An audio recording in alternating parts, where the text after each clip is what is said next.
온땅교회 전도는 이것뿐이었어요. 네, 그래서 뭐 말씀 찾아보고 또 책 같은 경우도 많이 읽어보고. 그러니까 말씀을 읽다가 말씀에 대한 의문과 네. 고민이 생겨서 이제 그걸 찾는데 나의 의문과 답은 아직 잘 모르지만 기존 교회에서 말하는 목회자들의 설교는 이것과는 다르고 이런 거죠. 저는 정말 아무것도 모르는 상태부터 신앙생활을 시작했잖아요. 그러니까 교회 처음에 그 무슨 간사 김미경 간사인가? 재정 간사. 네, 재정 간사. 왕의 제자. 네, 왕의 제자. 그걸 처음에 그냥 재밌어서 봤어요. 재밌고 되게 거기서 은혜도 받고 막 그랬던 거예요. 그때는 어린이니까 신앙이 은혜도 받고 이러다가 한 번은 이분 강의를 들으러 가봐야지 하고 갔어요.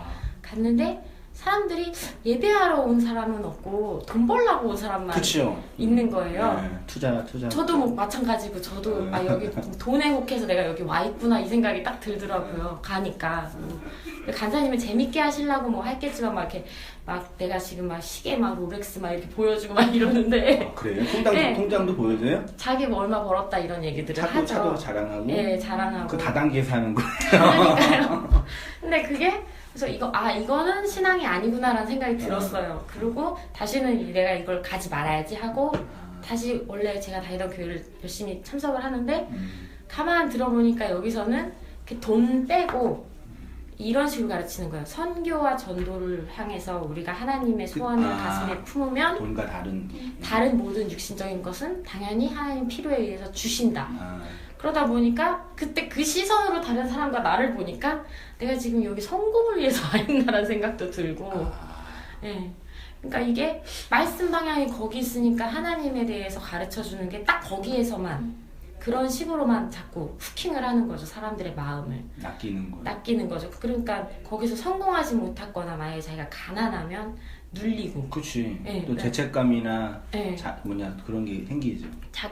내가 내 동기를 또 갖고 있구나. 그러니까 되게 애매하게 마치 이게 하나님의 소원을 위해서 내가 산다라고 얘기하지만 그 이면에 깊이 보면은 내 소원을 위해서 살고 있는 거죠. 그렇죠. 근데 이제 그게 하나님을 이용하는. 근데 그게 되게 이건 아닌 것 같더라고요. 그런 생각이 들은 거예요. 이건 아닌 거. 미안해. 그거 아닌 거 아무리 얘기해도 못 알아먹어 사람들이. 내가 미친놈처럼 막 이렇게 진짜 해도 당신이 이상한 놈이라고 막 날 비난하고. 진짜예요. 소위 말해 기존 교회 다녔던 뭐 청년들이든 어른들이든 막 얘기해도, 그러니까 그냥 목사님 다 이해는 되는데 뭐 어쩔 수 없죠 이렇게 하는 분도 계시고, 당신이 틀렸다 그런 분도 계시고, 기존 교회 소위 말해 신앙생활 좀 하신 분들. 근데 그래서 이거는 진짜 기적이 일어나야지만 들을 수 있는 언어인가? 그러니까 지금 주의자매님이 고백하고 있는 그 언어는 그걸 제가 이제 신학적으로 푼 거예요. 저는요.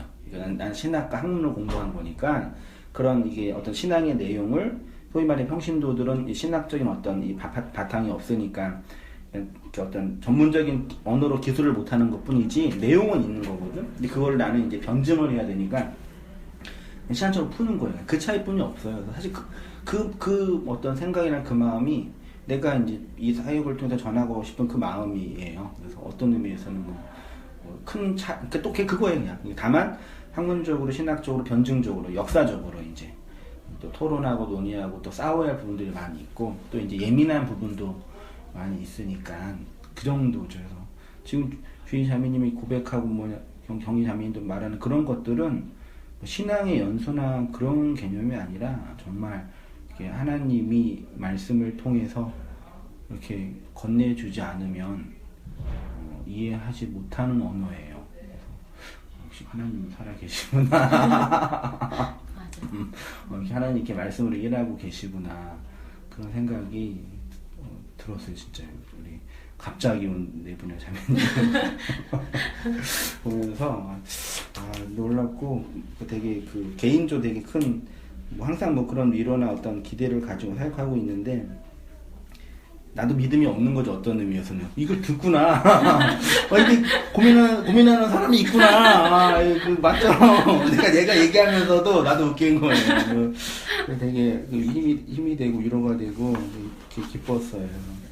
그런 거 이제 우리 또 살아가야 되는데 이제 살아가면서 어려운 부분들, 우리가 살아가는 역사가 있으니까 역사에서 경험된 다양한 어려움들을 이제 현실에도 풀어가야 되는 거니까요. 그런 것들 같이 하면서 하고요. 그 다음에 그럼 내가 오늘 뭐 할까 고민하다가 일단 주중에는 산상수훈을 하고 네. 그 다음에 이제 주일에는 이제 비유설교 2개를 하고 그렇게 하는데요.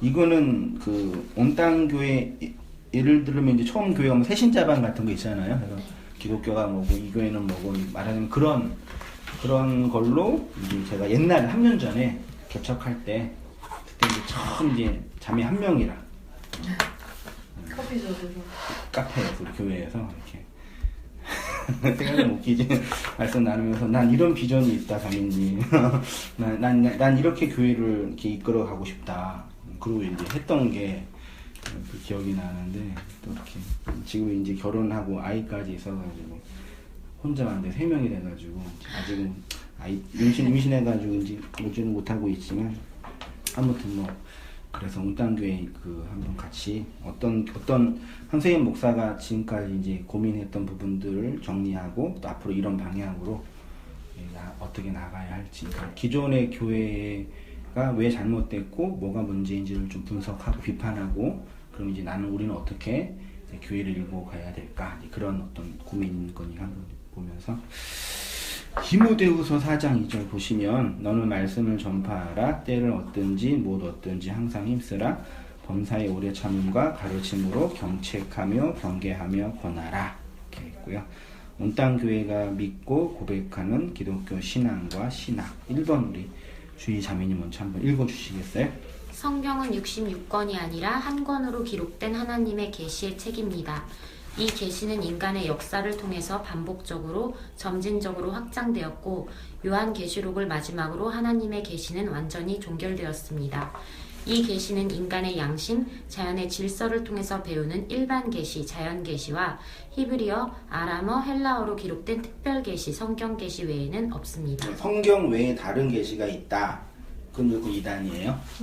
신천지는 성경도 뭐 재미있게도 하고 이것 좀 한다 그러는데 뭐가 문제냐면 이만희가 이제 재림예수라고 그러고 지가 이제 그렇게 말하는 모든 사람들은 반드시 이제 정통 교단뿐만 아니라 그러니까 이단은 두 가지가 있어요. 그런 교리적 이단이 있고 도덕적 심리적 이단이 있거든요. 그러니까 신천지가 비난받는 이유는 교리적으로도 이단인데 되게 못된 행동을 우리 사회 규범이나 도덕성에서 많이 위배되는 일들을 하고 있어가지고 지탄을 더 받는 거고 받고 있는 거고 그러니까 이건 성경은 원래 66권이고 저자는 한 40명 정도 돼요. 기록 연대는 창세기간 BC 2500년 정도 기록됐다고 보면은 3500년 그러니까 거의 2000년 어간에 기록된 문서예요. 창세기부터 계시록까지가 그게 이제 장소도 다르고 쓴 저자도 다른데 그게 66권으로 이렇게 나뉘어져 있지만 한 권으로 통합되어 있다. 성경은 한 권이다. 하나의 책이다. 성경을 나누어서 보면 율법이다. 그게 이제 말하자면 기존 교회는 성경을 나누어서 보는 게 강하다. 그 다음에 이제 이 성경 외에 다른 그 계시가 있다고 말하는 분들도 문제가 있다. 그러니까 아까 주의장이 말했던 것처럼 성경을 읽다가 성경을 공부하다가 논문이 생긴 거잖아요. 나도 그러니까 놀라요. 그 교회 들어가서 뭐 다른 청년들은 막 이성 친구 사귀고 누가 좋아한다고 그러고 막 만났다 했다 막 그러고 막 그래요. 그래서 왜 교회 와서 저거 하지? 그랬어요. 그럼 교회 와서 그러고 하는 건가? 나는 이상한 거 그런 생각도 들고. 근데 나는 교회 가면 성경을 배워야 되겠다 생각이 들었어요. 근데 교회에서는 안 가르쳐줘. 맞아. 봉사하라 그래. 맞아. 그래서 그럼 어떡하지 고민했는데 지금 인터넷이 있으니까 인터넷 보면 되는데 그때는 인터넷이 없어가지고 성경을 배우고 싶은데 성경을 가르치는 데가 없으니까 그땐 이단에 빠지기 쉽죠. 근데 기독교 서점에 갔어요. 제가 이제 반포에서 차를 타고 안성으로 내려갔기 때문에 항상 반포에 들려갔거든요. 근데 거기 기독교 서점 쫙 있어요. 거기에 들어가가지고 책을 봤어요. 근데 내가 어떤 책을 봐야지 성경을 이거 내가 웃겨 죽는 거야. 엄마가 준 돈으로 옷 사라고 준 돈으로 옷 안 사고 이제 책 몇 권 사서 이제 그거 쭉 보면서 공부하니까 너무 재밌는 거예요. 1학년짜리가 너무 재밌는 거여서 이게 좋은 거구나 재밌는 거구나 해서 막 공부했던 것 같아요. 그렇게 공부하다가 이제 어떤 소위 말해 이제 멘토 그 이제 신앙적인 선배님들, 칼빈이나 뭐 조나단 에드워즈나 뭐 로이드 존스나 이런 기독교를 기독교 되게 하는 학문적 어떤 그런 틀들 갖고 있는 분들의 책들을 본 거죠. 음악 하니까 음악을 하려면은 기본 지식이 있어야 되죠. 그 뭐 배워요? 발성학, 네. 그 다음에 화성학, 네. 다 그 있잖아요. 그러니까 같이 노래를 하지만 그 노래를 하는 건 똑같지만 그런 학문적 지식이 있는 사람이 노래하는 거랑 없는 사람이 노래하는 건 다르잖아요. 네. 그런 것도 똑같아요. 그러니까 우리가 개인적으로 성경을 보고 그건 진리가 우리가 들어오니까 이해는 되는데 이 어떤 신학적, 학문적, 그 기술적인 어떤 내용들을 보면은 이해가 되는 거죠. 그렇게 이제 성경 창세기부터 계시록까지만 유일한 하나님의 말씀이고 나머지는 하나님 말씀이 아니다. 그거 외의 걸 주장하는 사람들은 이단이다. 그리고 심지어 이제 꿈에서 막 하나님 어떤 자매님들은 이렇게 그런 체험도 잘 한다고 그러는데 꿈에서 나타나가지고 주님께서 너는 온당교회 가거라 막 그걸 그런 거 방송 들으면 너무 신기해서 그런 적이 없어가지고. 믿지 말아요. 그냥 개꿈이에요. 그렇게 막 해서 막 말씀해 주셨다. 또 심지어는 이제 어저께 기도를 했는데 하나님께서 나한테 그런 마음을 주셨다. 그거는 내가 어저께 기도를 하다가 내 마음에 이런 생각이 떠올랐다. 그 얘기를 이렇게 종교적으로 환원을 하는 거예요. 그게 습관화돼 버렸어요. 그러니까 하나님이 성경 외에 다른 방식으로 막 찾아와서 말씀해 주시고 그러지 않아요. 아주 합리적이고 상식적인 방식에서 그치만 놀랍게. 아까 봤잖아요. 이런 시대 속에서 이런 말씀을 배워야 되겠다는 그 마음이 들어가는 건 진짜 하나님 살아계신 거예요. 그거 외에 다른 방식으로 내가 기도해 봤는데 막 하나님 뭐하라 한다라. 심지어는 이렇게 막 한 대여성에 모여가지고 기도를 한 30분 쭉 하는 거예요, 같이.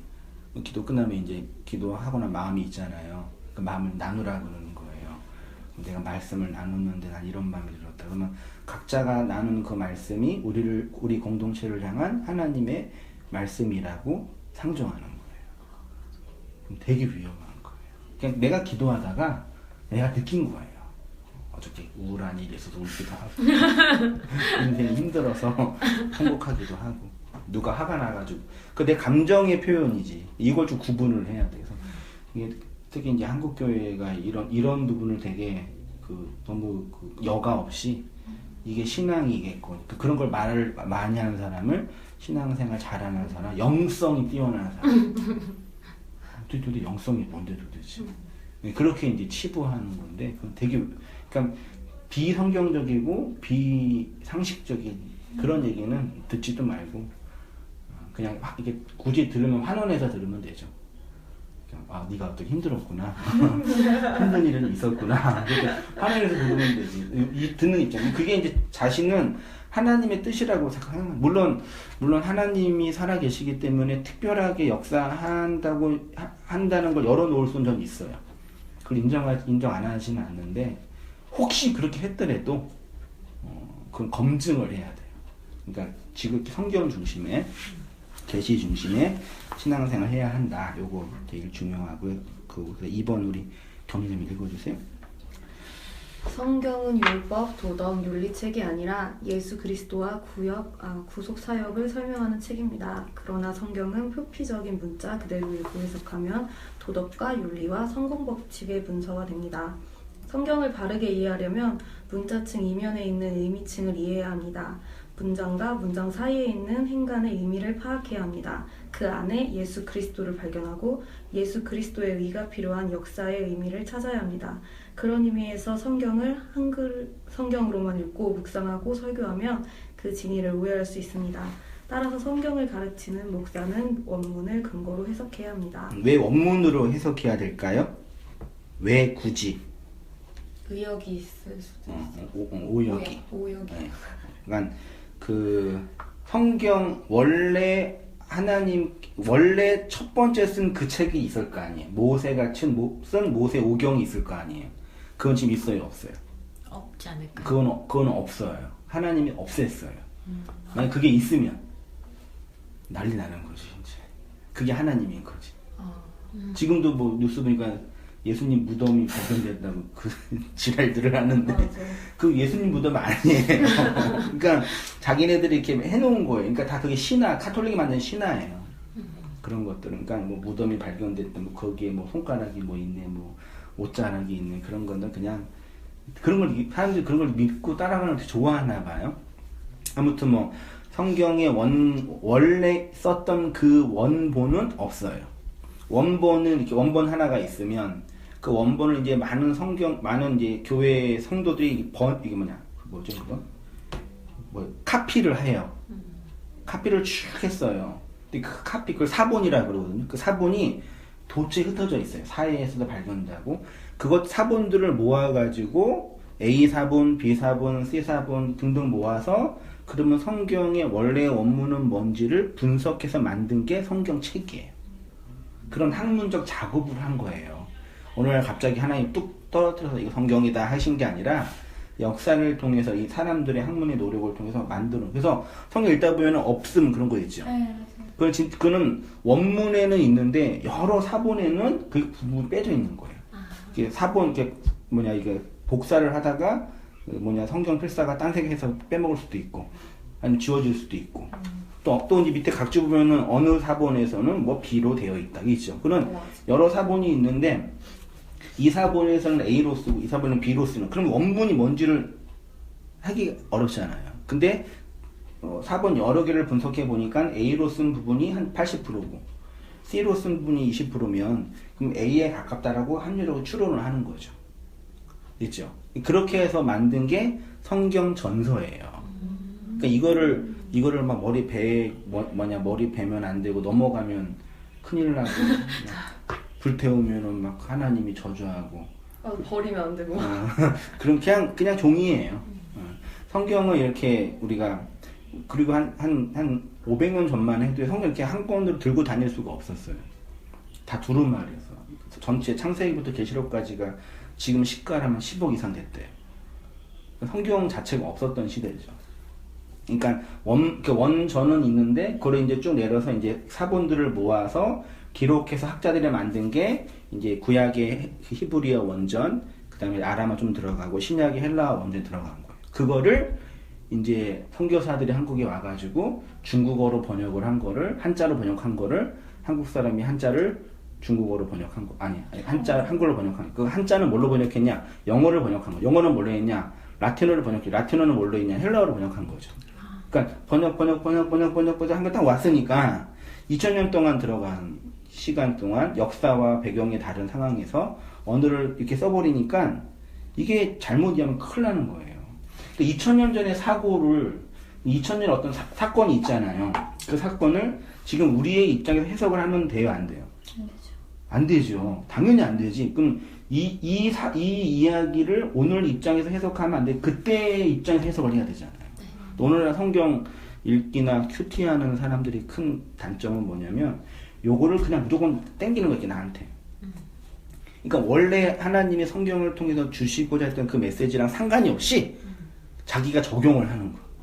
오늘 큐티 해요? 안 해요. 안 해요? 잘해네. 큐티를 했잖아요. 뭐 생명의 삶으로 큐티. 오늘 하나님 안 주신 말씀 뭔지 피는 거예요. 딱 피니까 어떤 부분이 나오냐면 그 말씀들을 행하려고 하니까 주님 저한테 오늘 말씀을 주세요. 내가 그대로 행하겠습니다. 주신 말씀 내가 믿고 따르겠습니다. 신앙생활 처음 했을 때 그치 테스트였어요. 딱 폈는데 그 유다가 자살을 했어요. 무슨 부분이 나 이에 밤에 나가서 죽었니 나 죽으란 얘기인가? 이거 아니야. 뭐가 또 피었어. 그대로 행하는 거나 이렇게 적용할 수가 있단 말이에요. 말도 안 되는. 그러니까 지금 이런 식의 적용이 한국의 이제 메이저 교회나 그룹에서 하고 있는 적용거리가 되고 있어서 성경을 적용하면 안 돼요. 적용을 위해서 읽으면은 안 돼요. 그러니까 봐요. 성경에서 돈 버는 방법 있어요? 없어요. 돈 버는 방법 없어요? 못 봐서 그러는 거 아닌가? 혹시 자문 같은 거 좀 보면은 나올까? 원하는데 취업이 아니라 시험 합격하는 방법 있어요, 없어요? 없어요? 그런 거 없어요. 심지어 내가 개척을 했는데 개척을 하면 사람이 하나도 없잖아요. 그럼 뭐 해야 돼요? 전도를 하고 교회를 이제 성장시켜야 되잖아요. 성경을 공부하니까 교회가 성장하는 방법이 성경에 있어요, 없어요? 없어요. 없어요. 아니 목사가 교회를 성장시킬 수 있는 방법이 성경에 없다면 이 땅에서 살아가는 다양한 개별적인 문제들에 대해서 하나님이 지침을 주는 게 없단 말이에요. 그러면 반론. 그럼 왜 읽어야 되냐고 목사님. 이렇게 반론하죠. 그럼 네가 그렇게 읽어왔으니까 그렇게 질문하는 거지. 그렇죠. 어쨌든 이제 그렇게 도덕과 윤리 성공 법칙. 궁금한 거 있어요. 외경은 뭐예요? 카톨릭에서 그러니까 성경 말고 그 교회 역사 속에서 예를 들어서 이제 내가 이제 성경 강론을 하는데 내가 이제 영명한 목사가 된 거예요. 아주 뛰어난 목사가 돼서 교단을 아주 수십억 명이 날 따르고 있단 말이에요. 내가 쓴 책이 경전이 되는 거예요. 말하자면. 그러니까 내 설교가 하나님의 경전이 된 거예요. 그런 식으로 고대 그 교회 공동체나 이스라엘 공동체가 신앙생활하면서 썼던 그 문서들 있잖아요. 편지들. 그런 것들을 이제 후대 교회 성도들이 이거는 좋은 책이니까 경전으로 하자. 카톨릭이 그런 거예요. 우리 개신교는 그거는 하나님 말씀 참고는 할 수 있지. 왜 그 시대의 교회 분위기나 전통을 볼 수는 있으니까. 그렇지만 경전으로서 하나님 말씀은 아니라고 뺀 거죠. 카톨릭은 그걸 하나님 말씀이라고 낸 거죠. 카톨릭은 많이 집어넣었어요. 뭐 마리아 숭배, 천사 숭배, 연옥교리 같은 것도 집어넣고 연옥교리는 복음이 없거든요. 뭐 천사 숭배 다 그런 거 집어넣은 거죠. 그다음 상 숭배도 지금 우리가 글자를 이렇게 배울 수 있는 건 대단한 건데 한 500년 전만 해도 글자 몰랐어요. 대부분의 사람들. 사회의 한 99%는 글자 몰랐어요. 복음을 전해야 되는데 글자가 없으니까 어떻게 해요? 그래서 상을 만든 거예요. 상을 딱 만들어 놓고 자 이게 예수님이에요. 예수님 믿으세요. 이렇게 글자를 모르는 분 어린 사람한테. 그러니까 이 글자만 보고 이게 예수님, 이 문자만 보고 예수님이라고 하는 거예요. 물론 성경 자체도 그림이에요. 원래는 그림인데 그게 우상이 된 거죠. 저희 장인어른 제가 일주일에 2번씩 이렇게 재활병원 모시고 가는데 정말 내가 화가 나는 게 답답한 게 있는데 그 재활병원 들어가서 이제 엘리베이터로 나오려고 그러면은 바로 그러니까 교회에서 이제 교회가 이제 관리하는 데니까 그 예수님 상의 얼굴에 아저씨가 있어요. 아주 이렇게 밝게 웃는 아저씨. 그게 예수님인 줄 아는 거 사람들이. 그거 다 난 그때 내리고 싶은데 항상 그 앞에 있어요. 그렇게 되는 거예요. 그건 예수님 아니잖아요. 그지? 네. 근데 그걸 예수님이라고 생각하잖아요.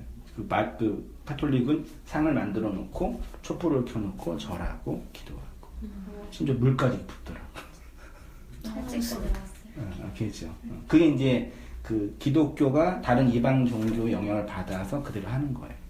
혼합이 된 거죠. 그 시대 풍조에. 근데 다락방에서요. 이제 성경에 있는 뭐 성공하는 법이나 뭐 그런 거 없잖아요. 근데 이렇게 전 들었어요. 그 숨겨진 뜻이 있다. 그 안에 있다고. 그러니까 직접적으로 성공하는 법 이렇게 있는 게 아니라. 비밀을 찾아야 되는데. 네, 그렇죠. 괜찮네. 괜찮네요. 그렇게 저는 믿었었거든요. 해보니까 돼요? 그러니까 저는 뭐 해본다 할 것도 없지만 이제 그런 많은 것들이 많이 들어오는 게 많은 거 같아요. 세뇌를 당하니까. 근데 현실은 그러니까 기독교 말고 우리 사회의 어떤 구조적인 문제나 이제 오디션 그러니까 엔터테인먼트에서 오디션을 보는 거예요. 네. 경쟁률이 그 장난이 아닐 거예요. 네. 그러니까 수지 한 명 나오려면 한 10만 명 아이들이 밑에서 죽어야 되잖아요. 그쵸. 맞죠? 네. 그러니까 수지는 나올 수는 있는데 10만 명이 이제 죽어 있는 거예요. 우리는 그 10만 명은 안 보고 수지만 보잖아요. 이게 현실 속에 들어가면은 내가 못할 수도 있구나. 내 한계가 이게 끊임없이 올 거 아니에요. 근데 그거는 내 개인적인 역량의 부족인 것도 맞을 수 있지만 그거는 구조적인 문제죠. 우리는 그 구조적인 문제를 무조건 나 개인의 문제로만 치부해요. 그래서 죄책감이랑 자괴감이 형성되는 거예요. 그게 문제예요. 그래서 내가 일전에 설교했지만 우리가 율법적인 구조에서 나오기 위한 좋은 팁 중에 하나가 그런 죄책감이나 도덕적 판단에 대해서 좀 천천히 하자. 시험에 떨어졌어. 왜 떨어진 거예요? 구조적 문제. 좀 떨어졌어요? 네, 저요? 저희가 근데 오디션을 원래 안 봐서 떨어진 경우가 많이 없어요. 구조적인 문제와 무슨 문제와 인적 영향. 한 명을 뽑는데 100명이 지원했으면은 99명은 반드시 떨어지는 게 진리잖아요. 그죠. 그건 하나님도 어떻게 할 수가 없는 거예요. 맞아요. 그렇잖아요. 근데 우리는 그걸 인정하지 않아요. 근데 내가 그 한 명이 되면 좋겠지만, 그래서 스타라 그러는 거예요. 하늘의 별이 되는 거니까. 근데 확률적으로 99명이 될 확률이 더 많단 말이에요. 그거는 우리가 인정하지 않고 무작정 이렇게 올라가서 한다고만 하니까 그게 이제 우리들의 문제죠. 그래서 심지어 기복주의 교회 다녔던 우리 피아노 치는 자매가 이제 마산 자매인데, 마산에서 그 피아노 외고라 피아노. 네. 외고가 아니라 예고 대단하잖아요. 예고를 가려고 하다오래 와서 시험을 보는데 이게 안 되는 거예요. 학교가. 그래서 몇 번 떨어졌어요. 그러니까 이제 한 번 떨어지니까 두 번 떨어지니까 이제 내가 왜 떨어졌지 그러니까 왜 떨어진 거야 그러니까 교회에서 아직 네가 기도가 부족해. 아직 주님의 뜻이 아닌 거야. 하나님 계획이 거기 없어서. 그렇게 이제 적용하면서 이걸 하는 거예요. 그러니까 그렇게 하면서 몇 년 떨어지니까 이제 마음속에 이제 너의 동기가 있어서 맞아요. 그렇게 얘기하죠. 그렇게 이제 해서 이제 자책감이나 도덕 어떤 이런 게 성성이 돼서 자괴감에 빠지고 힘들어하는 거죠. 아니 경쟁에서 밀린 거예요. 맞아. 그럼 어떻게 경쟁에서 밀렸는데 이기려면 경쟁에서 이기려면 이제 이 깍담으로 살아야지. 그게 우리 힘든 현실이잖아요. 그러니까 1차적으로 어떤 사건이 발생할 때 그 사건에 대한 어떤 문제, 어떤 판단을, 도덕적인 판단을 그 다음 하자. 우리 집사람이, 우리 막내딸이 있어요. 담비라고. 지금 6살인데, 이게 손잡고 이렇게 어린이집에 가서 하원하다가 넘어졌어. 그 길거리 넘어졌는데, 얘가 갑자기 막 우는 거야. 왜 우나 보니까, 여기 무릎에 넘어졌는데, 이따만한 그 그 이쑤시개가 박힌 거예요. 무릎에. 그래서 얘가 이제 자지러지게 울고 그러는데, 그 사건이 딱 일어났을 때, 그런 사건이 일어나면 이제 옆에 있는 사람이나 아버지는 어떻게 얘기를 해요? 일단 어떻게 아빠는 어떻게 말할까? 엄마가 아기를 들고 가다가 얘가 넘어졌는데, 그 이쑤시개 박혀가지고 얘가 피가 질질 흐르고 있을 때, 아빠가 뭐라고 얘기하죠? 괜찮아. 좋은 아빠지. 일반적인 아빠는 왜 애를 넘어뜨렸냐? 그쵸. 왜 넘어졌냐? 그러니까 사건이 발생하면 그 사건에 대한 사후 관계는 둘째 문제고 책임 전가와 도덕성을 얘기하는 거예요. 그렇죠? 그러니까 이게 우리 뼛속까지 있는 그러니까 넘어진 거예요. 넘어졌는데 하필 거기에 이쑤시개가 있었던 거예요. 그리고 살 속에 들어간 거예요. 그러니까 사실이잖아. 요거는 하나님께서 전날 우리 담비가 불순종해가지고 심판을 한 건가? 아니면 하나님 나한테 말씀해 주시려고 그러시는 건가? 그렇게 해석한단 말이야, 사람들이. 맞잖아요. 근데 이런 게 우리 뼛속 깊이 딱 있어가지고 모든 사건을 이렇게 도덕성과 윤리성과 그렇게 어떤 하나님의 어떤 특별한 어떤 음성 이렇게 하는 게 습관화됐어요. 그러니까 자연스럽나 봐요, 그게 편하나 봐요. 그래서 복음을 알기 위해 복음 속에 들어가면 일단 그런 윤리적 도덕적 판단을 하지 말자는 얘기가 아니라 조심해야지 하지 말자는 얘기라 다음에 시간이 지나서 미루어서 그 다음에 판단해야지 무조건 사건이 발생할 때. 그러니까 인생이 어려울 때 생각해봐요. 우리가 왜 어려웠었나. 다 그런 문제예요.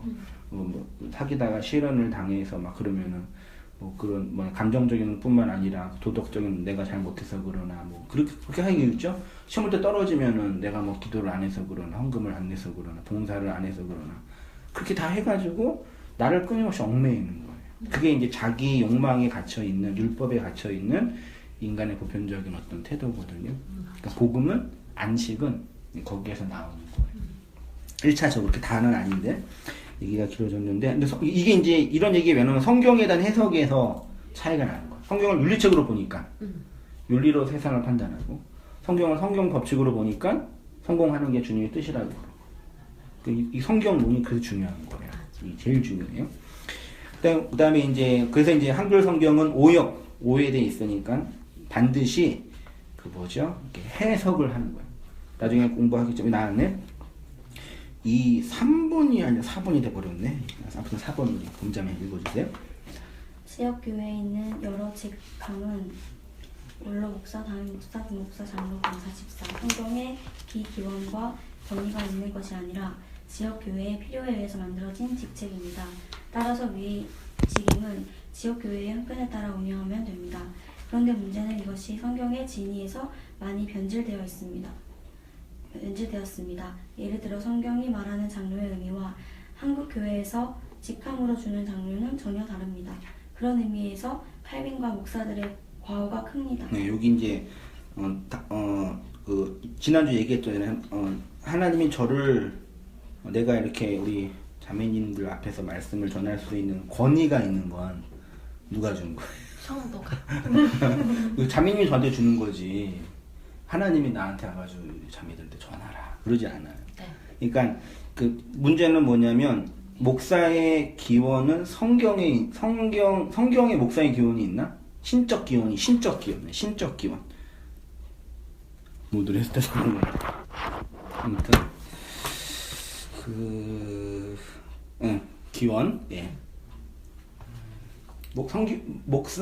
성경에서 목사의 신적 기원 얘기해 안 해요? 없어요. 성경 있을까 없을까? 본 적 있어요 본문을요?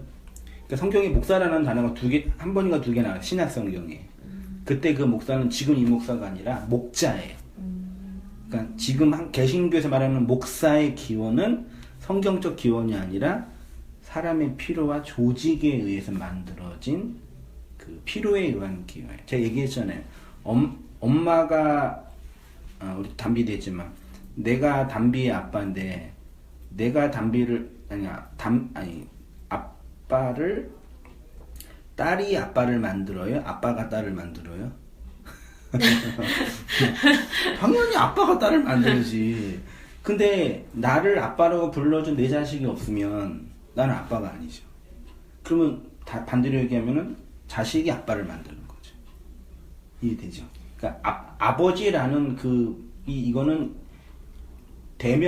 고유명사가 아니라 일반 명사가 아니라 고유명사예요. 내 아버지지. 그냥 아버지라는 존재는 없잖아요. 그렇죠? 내 아버지, 너의 아버지지. 아버지라는 그 이름만 있는 거죠. 목사도 마찬가지예요.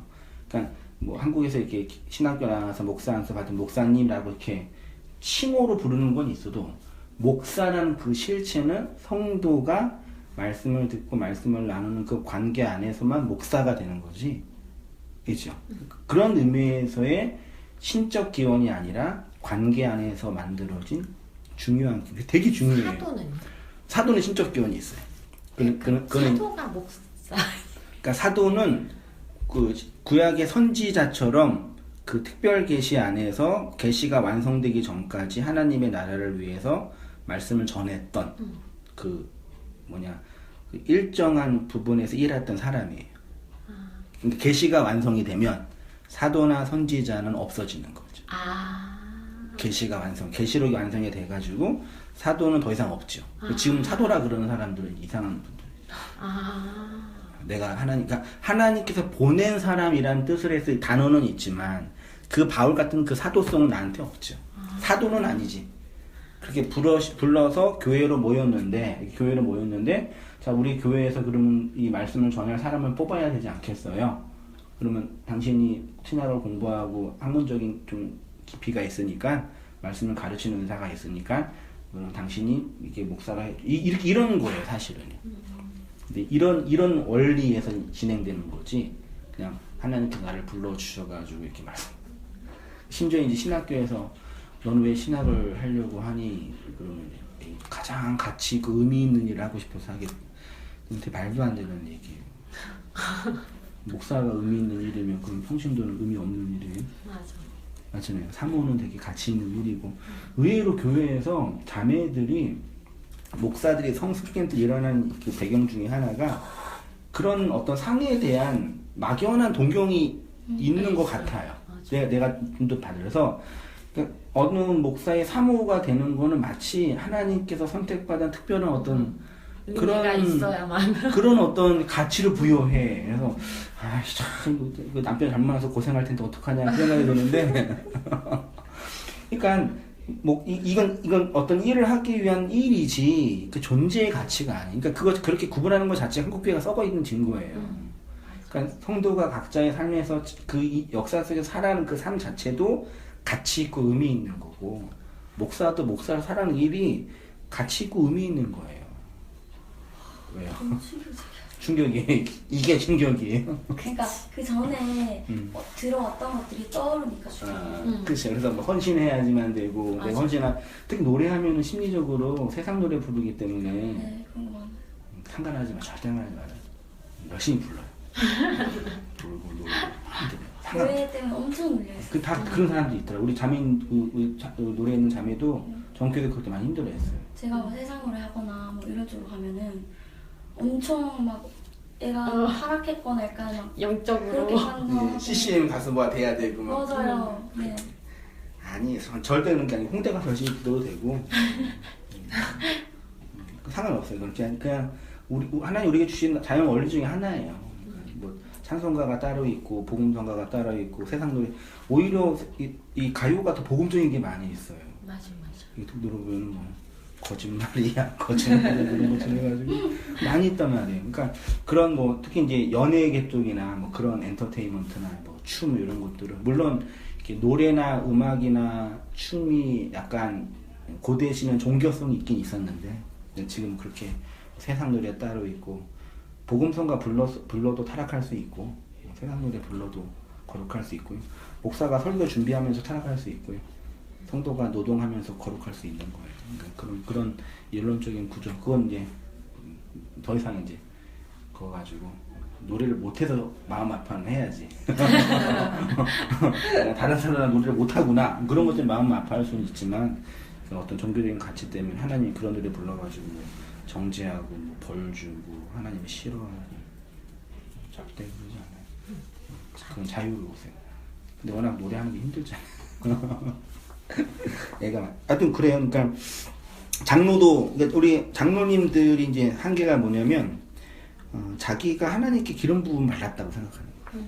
맞아. 원래 장로는 뭐냐면 공동체가 있잖아요. 온 땅 교회 이렇게 만약에 50명 예배 드리잖아요. 그러면 교회가 사람이 많이 모이면 행정도 필요하고 돈도 필요하고 조직도 필요하니까 운영을 해야 되잖아요. 근데 목사 혼자 하기는 힘들어. 목사는 또 말씀 전하는 어떤 그런 일을 하니까. 그러면 교회에서 좀 명망 있고 신앙생활 잘 하시는 어떤 어른을 교회 성원이 우리 성도님이 좀 신앙도 있고 좀 돈도 많이 있으시니까 이렇게 한번 우리 위에 좀 리더가 돼주세요. 행정적으로. 이게 뽑는 거예요.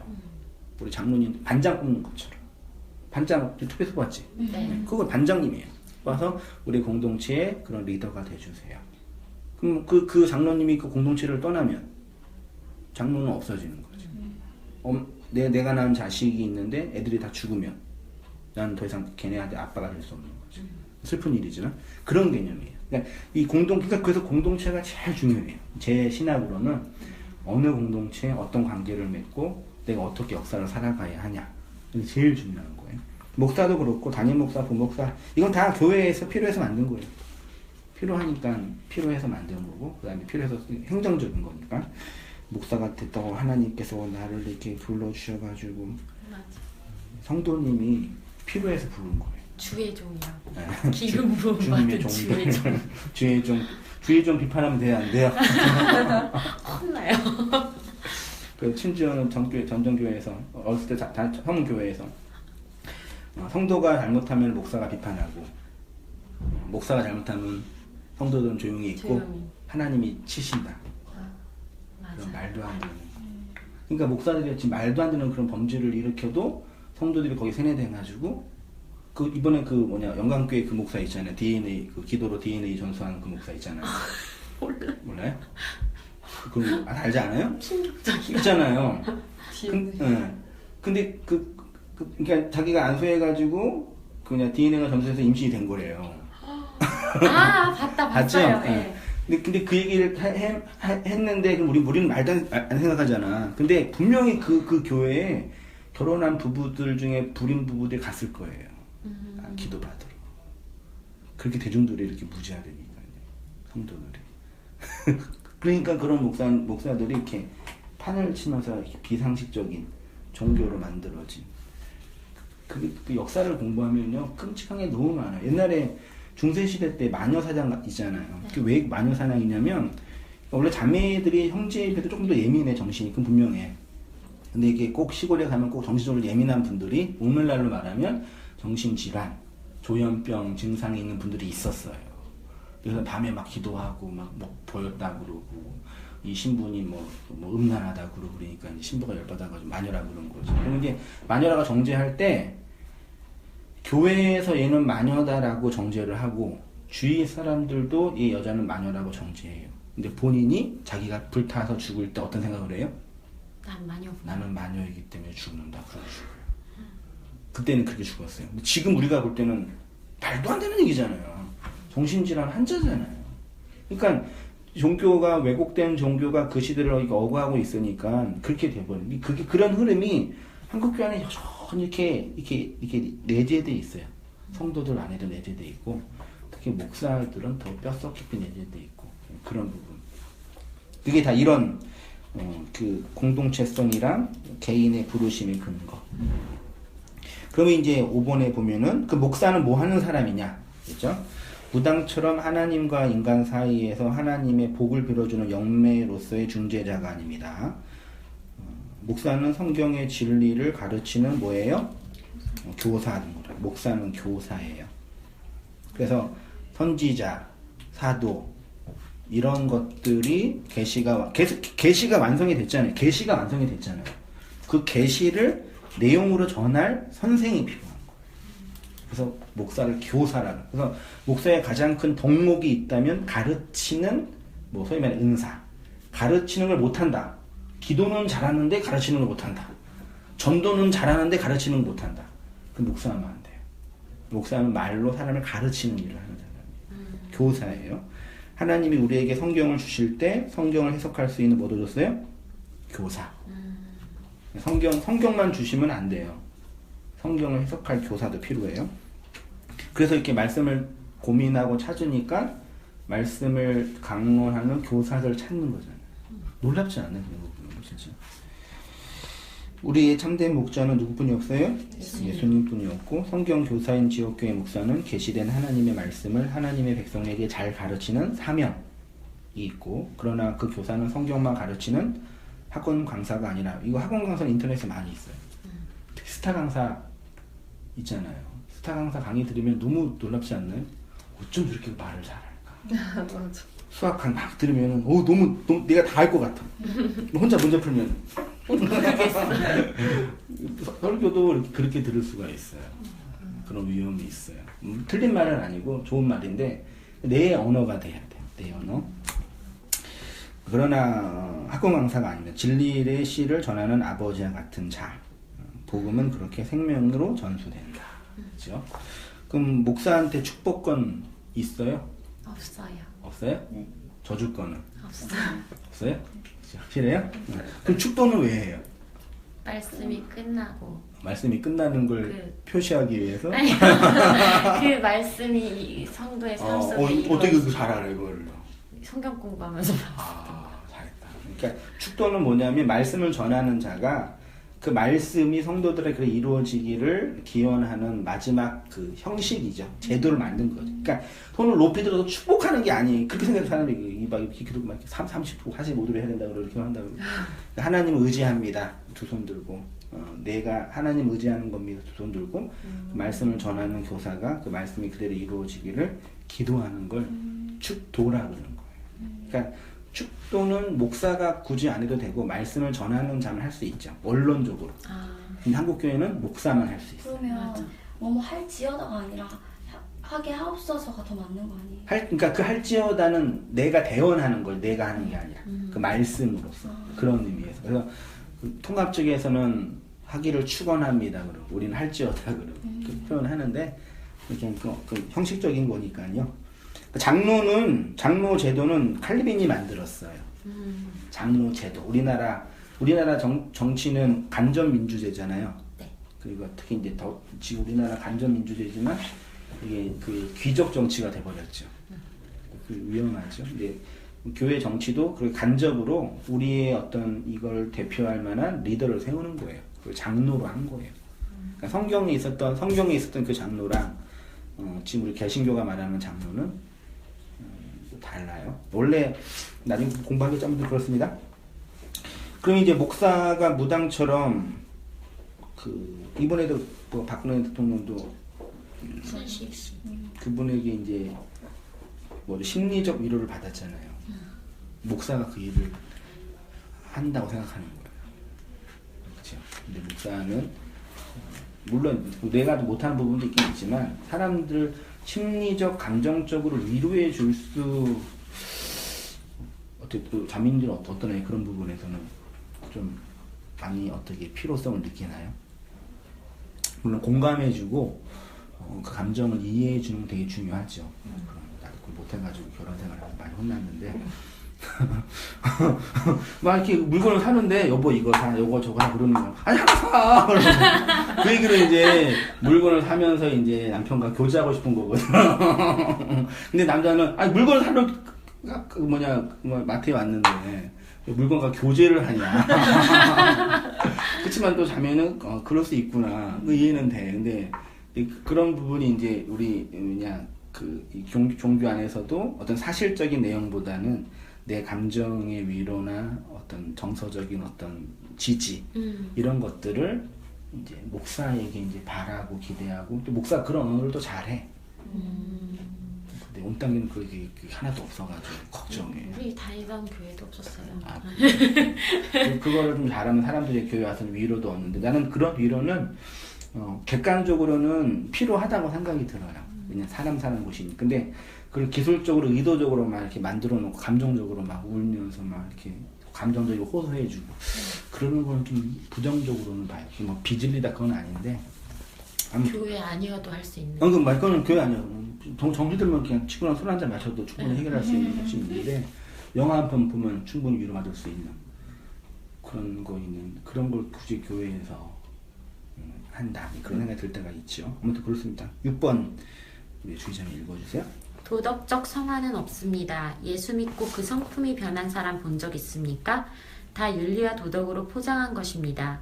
복음은 우리를 십자가 뒤에 숨게만 할 뿐입니다.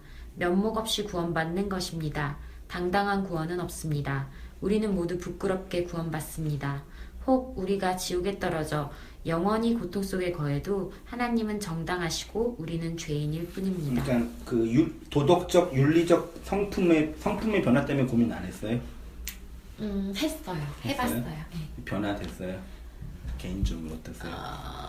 그러니까 이게 성품의 변화가 아니라 뭐라지 마음의 평안이 있으니까 뭐라지 저희 이게 복음 알기 전에는 되게 좀 되게 까탈스럽고 제가 되게 양보 못하는 성격이었거든요. 용서도 못하고 막 얘가 나한테 3번의 실수를 했으면 난 얘 안 봐. 뭐 이런 그런 식의 그런 정말로 그래서 주변에 친구도 없고 사람도 없고 그랬거든요. 근데 복음 안에서 다른 건 다 이제 뭐 모르겠고 내가 용서받았다라는 게 느껴지니까 믿어지니까 이런 나 같은 쓰레기 같은 인간도 용서를 받았는데 이 사람이 나한테 요만큼 실수한 거 같고 내가 화낼 게 아닌 게 되잖아요. 그런 변화는 있었어요. 네. 성향과 성품이 변하는 거나 그런 건 있어요? 없어요? 성향이 변하진 않죠. 그치? 여전히 저는 노는 거 좋아하고. 그래요? 네. 네. 어디 봄점이는 나의 어떤 인격적인 결함이나 뭐 상처나 이런 거 기도 많이 하잖아요, 우리가요. 그런 거 변화에서 뭐 기대했던 부분이 있었어요. 구체적으로 무슨 질문인지. 내 성격이 변화돼야 된다. 성품이 변화돼야 된다. 더 온유한 자가 쉽게 되고. 말하면 착해지. 착한 사람, 착한 아이 컴플렉스. 좀 있었던 것 같아요. 그래요? 변했어요? 변했다고 듣긴 들었는데. 옆에서 이 봄들이 볼 때. 주변에서 이제 가족들이 그래서 이제 믿게 되기도 했거든요. 근데 저는 딱히 제가 변한 게 아니라 뭐라고 해야 되지? 제가 막 뭔가 하고 싶은 일이 막 잘 되어가고 할 때는 자신감이 넘치고 그러니까 그치. 근데 그런 게 다 주눅 들고 그걸 못하게 됐을 때 그것 때문에 바뀐 거지. 그러니까 그런 변화인 거지. 막 믿어서 변화되고 환경 네, 환경 좀 때문에 바뀐 개선되거나 거지. 그런 부분이 있죠. 그러니까 좀 좋은 일이 많이 있으면 기분 좋고 행복하고 일이 안 되면 우울하고 힘든 거죠. 네, 그런 거. 그렇죠. 그건 신앙적인 변화가 아닌 거죠. 네. 그렇죠. 경희자매님은 성품의 변화를 위해서 애쓰거나 저는 이거 뭐라고 해야 되지? 저는 원래 그 전에가 더 예의 범절을 더 잘 지키고 그랬어요? 네. 예수 믿고 변했어요? 네, 더 가식적이고 자유함을 얻었어. 그랬는데 저는 지금 되게 너무 자유한데 아. 확실히 예민한 부분들이 많이 없어지긴 했어요. 아. 봄이 말대로 환경적으로 아. 심리적인 안정감이 오니까 제가 조금 더 너그러워지는 건 있더라고요. 아무래도 사랑을 많이 받는다 이 느낌이 있으니까. 그렇죠. 네. 그러니까 이런 분에서 환경이나 그러니까 내 환경도 변하고 환경을 바라보는 나의 인식 체계도 변하니까 좀 그런 의미에서 이게 좀 긍정으로 바뀌는 부분은 그런 있죠. 거 이제 저를 보고 하나님을 그러니까 제가 믿으니까 저를 보고 판단할 거니까 내가 착한 사람 네 되고. 그렇게 해야 되겠다. 그렇기 때문에 조금씩 한 건 있는데 그러면 다른 사람이 봄이자매의 행실을 보고 예수님 믿어요? 그건 아니에요. 그건 아닌데 그때는 좀 관련이 있지 그때는 않을까. 네. 좀 뭐냐 너무 이상한 행동을 하면 좀 그러니까 좀 누가 사람들은 판단하잖아요. 네. 이렇게 행동 같은 거 보고. 그때 자유로워. 그러니까 내 행동을 보고 예수님 믿으려면 믿지 말아야 돼요. 맞아. 그런 우리가 인정이 필요해요. 그러니까 실제로 믿음이라는 건 누구의 행동을 보고 믿는 게 아니라 나한테 믿어져서 믿는 거거든요. 그러니까 다만 너무 막 말도 안 되는 막 사람 막 죽여놓고 주님의 뜻이라 막 그러고 그런 건 끔찍한 거지만 어떤 나의 개별적인 행동 자체를 보면서 내가 착한 사람 되고 뭐 거룩한 사람 돼서 이렇게 그런 나의 변화된 행동 때문에 너 예수님 믿는 사람 참 좋다. 그렇게 해서 믿는 사람은 그건 아니고 변화된 것 때문에 그렇게보다 그냥 이렇게까지 빠져 있으니까 궁금해하긴 해요. 네, 그런 부분은 있어요. 근데 다른 거지. 그러니까 네. 세상 사람들로는 이해할 수 없는 영역인 거지. 맞아, 도대체 거기 맞아. 뭐가 있길래? 맞아. 돈이 나오냐, 밥이 나오냐, 뭐가 나오냐. 굳이 뭐 왜? 다 그 시간에 좀 자든 놀든지 공부하든지 하지. 맞아. 그런 얘기 하죠. 맞아. 그런 측면에서의 그런 건 있긴. 그런 건 좋은 거네요. 네, 그러네요. 그러니까 도덕적. 그러니까 내가 윤리적으로 이렇게 왜 웃겨요? 왜요? 성급한 마무리 보고 석탄과 마무리? 윤리적 도덕적으로 이렇게 착한 사람이 내가 되는 게 기독교의 목적이다. 그건 아니다. 하나님은 나를 이 세상에서 말하는 도덕적 윤리적 착한 사람을 만들기 위한 어떤 그런 얽매이는 분은 아니다. 그걸 내가 말하고 싶은 거예요. 그 다음에 구원은 믿음으로, 상급은 행위로, 이런 얘기 많이 했죠. 차등 상급 있어요, 없어요, 천국에? 차등으로 주어지는 상급. 없어요. 없어서. 없죠. 그러면 반론이 나오잖아요. 그럼 나는 목사지만 팽팽 띵가띵가 놀면서 대충 목회해서 천국에 들어갔는데 우리 주의자매는 평신도 열심히 막 복음 전하고 살아서 진짜 헌신을 많이 했단 말이에요. 고생도 많이 하고 천국에 갔어. 그러면 한승희 목사님 맨날 놀다 왔는데 저 천국에 상금 크고 난 없다고 억울해할 수 있잖아요. 그걸로 억울해하면 그게 구원받은 게 아니죠. 그렇죠. 답을 잘 넣네요. 그런 거 없어요. 그러니까 그러면 이제 문제가 나온 게 성경에 상급이라는 용어가 있단 말이에요. 그걸 어떻게 해석하냐? 그럼 이제 해석적인 고민인 거죠. 그러니까 성경 해석이 그래서 중요해요. 그럼 성경에 말하는 차등으로 주어진다고 표현된 상급은 뭐냐? 천국의 상이 크다. 그 뭐냐? 할 때 예를 들어서 이제 하면은 요것만 기억하면 돼요. 우리의 구원 좋네. 구원의 가치 얼마예요? 예수님 피값. 가격 어느 정도 할까요? 예수님 피값. 돈으로 하면 환산하면 빵원. 빵원? 백지수표? 그 백지수표. 그래 이제 수학으로 무한대라 그러죠. 그렇죠. 구원. 그럼 이걸 이제 천국이라 그러고 구원 플러스 알파 이걸 뭐라 그래? 행위라 그러는 거예요. 그러면 이제 행위가 필요하다고 해요. 막 100번 양보해서. 그럼 무한대 플러스는 뭐예요? 무한대죠. 이거는 무한돼서 이게 삭제당하는 거죠. 이 상금, 이걸 상급이라 그래도 되겠네. 상, 행위 이렇게 해서. 그러니까 이거 자체를 뭐 굳이 뭐 필요 없다 말 안 해도 이것이 귀하니까. 그래서 이제 이거를 신학적으로 말하면 여자의 일생은 뭐에 의해서 결정된다? 남자. 슬픈 얘기지만 지금은 안 그러죠? 지금도 그래요? 요즘은 그래요? 네. 성경의 언어는 이제 여자는 남자에 의해서 결정된다. 그런 성경에 나와 있어요. 그러니까 페미니즘적인 사고에서는 좀 기분 나쁠 수 있지만 그런 의도는 아니고 무한으로 보면 돼요. 이거요. 그럼 상급이 다 설명돼. 요거 하나면 돼요. 네, 요거 하나면 전도사 때 이거 얘기했는데 재밌었어요. 아무튼 이렇게 이해하면은 우리의 뭐 그러면 내 행위는 있어도 되고 없어도 되고 행위 이제 필요 없어요. 그럼 막 살아도 돼요. 막 살아도 돼요. 그러면 전도를 위해서 일평생 바쳐온 목사님과 네. 그냥 띵띵띵 놀다가 죽었어요. 똑같은 그냥 천국에서는 똑같은 거. 그렇죠. 그럼 그러니까 만약에 이거죠. 그렇게 헌신했던 목사님이 천국에 갔는데 평생 띵간띵간 놀았던 그 강도를 볼 때 억울해하겠냐 이게지. 정말 구원받았으면 억울해하지 않겠죠. 억울해한다면 그럼 구원받은 게 아니죠. 그러니까 하나님의 구원의 가치를 우리가 얼마나 인간적으로 이렇게 해석하고 있는지가 설명되는 거죠. 이렇게 안 하면 이제 그러면 교회에서 봉사 어떻게 시키냐? 네가 성가대대로 해야지 하나님이 복 주시고 좀 없는 중에 헌금이라도 내야지 좀 하나님 나중에 뭐 주시지 않냐? 그렇게 이제 그게 안 된다는 얘기죠. 그러니까 그럼 벌써 교회 구조가 이제 어려워지는 거죠. 그런 구도로 교회를 움직이지 않아야죠. 그럼 막 살아도 돼요. 근데 진리가 내 안에 들어오면 막 못 살아요. 우리 자매님들은 아직 결혼 안 해서 임신 경험 없겠지만 자매님이 술 마시는 거 좋아하고 춤추는 거 좋아해. 망설이 혼자 있으면 막 놀았는데 결혼해서 남편 만나가지고 임신했는데 배가 이렇게 나왔는데 술 마실 수 있어요? 춤출 수 있어요? 그 아이의 생명에 의해서 자매의 일생이 삭제당하는 거예요. 그런 개념인 거죠. 내 안에 생명이 들어오면 그 생명이 이끌어지는 어떤 삶의 흐름이 있어요. 그 열심도 나오기도 하고 또 혼란스럽기도 하고 또 잠깐 뒤로 물러날 수도 있고 어느 때는 뭐 막 사는 것처럼 보일 수도 있는데 막 사는 가운데 하나의 뜻이 있을 수 있겠죠. 뭐 굳이 말하자면. 그러니까 옛날에는 배짱이는 나쁜 사람, 게으른 사람, 개미는 좋은 사람. 지금은 아니잖아요. 노래하는 사람들은 밤에 막 늦게까지 막 노래 연습하고 작곡 하다가 새벽에 자가지고 12시에 일어나자.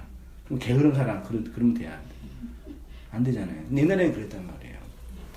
개미는 아주 1년 내내 일해서 겨우 돈 버는데 배짱이는 여름 내내 띵가띵가 하다가 음반 나가지고 대박 나가지고 부자가 된 거지.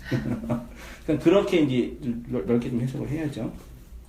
그러니까 이런 구도로 이해하면은 이제 이 땅에서의 행위의 저주에서부터 내가 자유롭게 돼요. 그러면 하나님이 나를 판단할 때 나의 개별적인 행위로 판단하지는 않아요.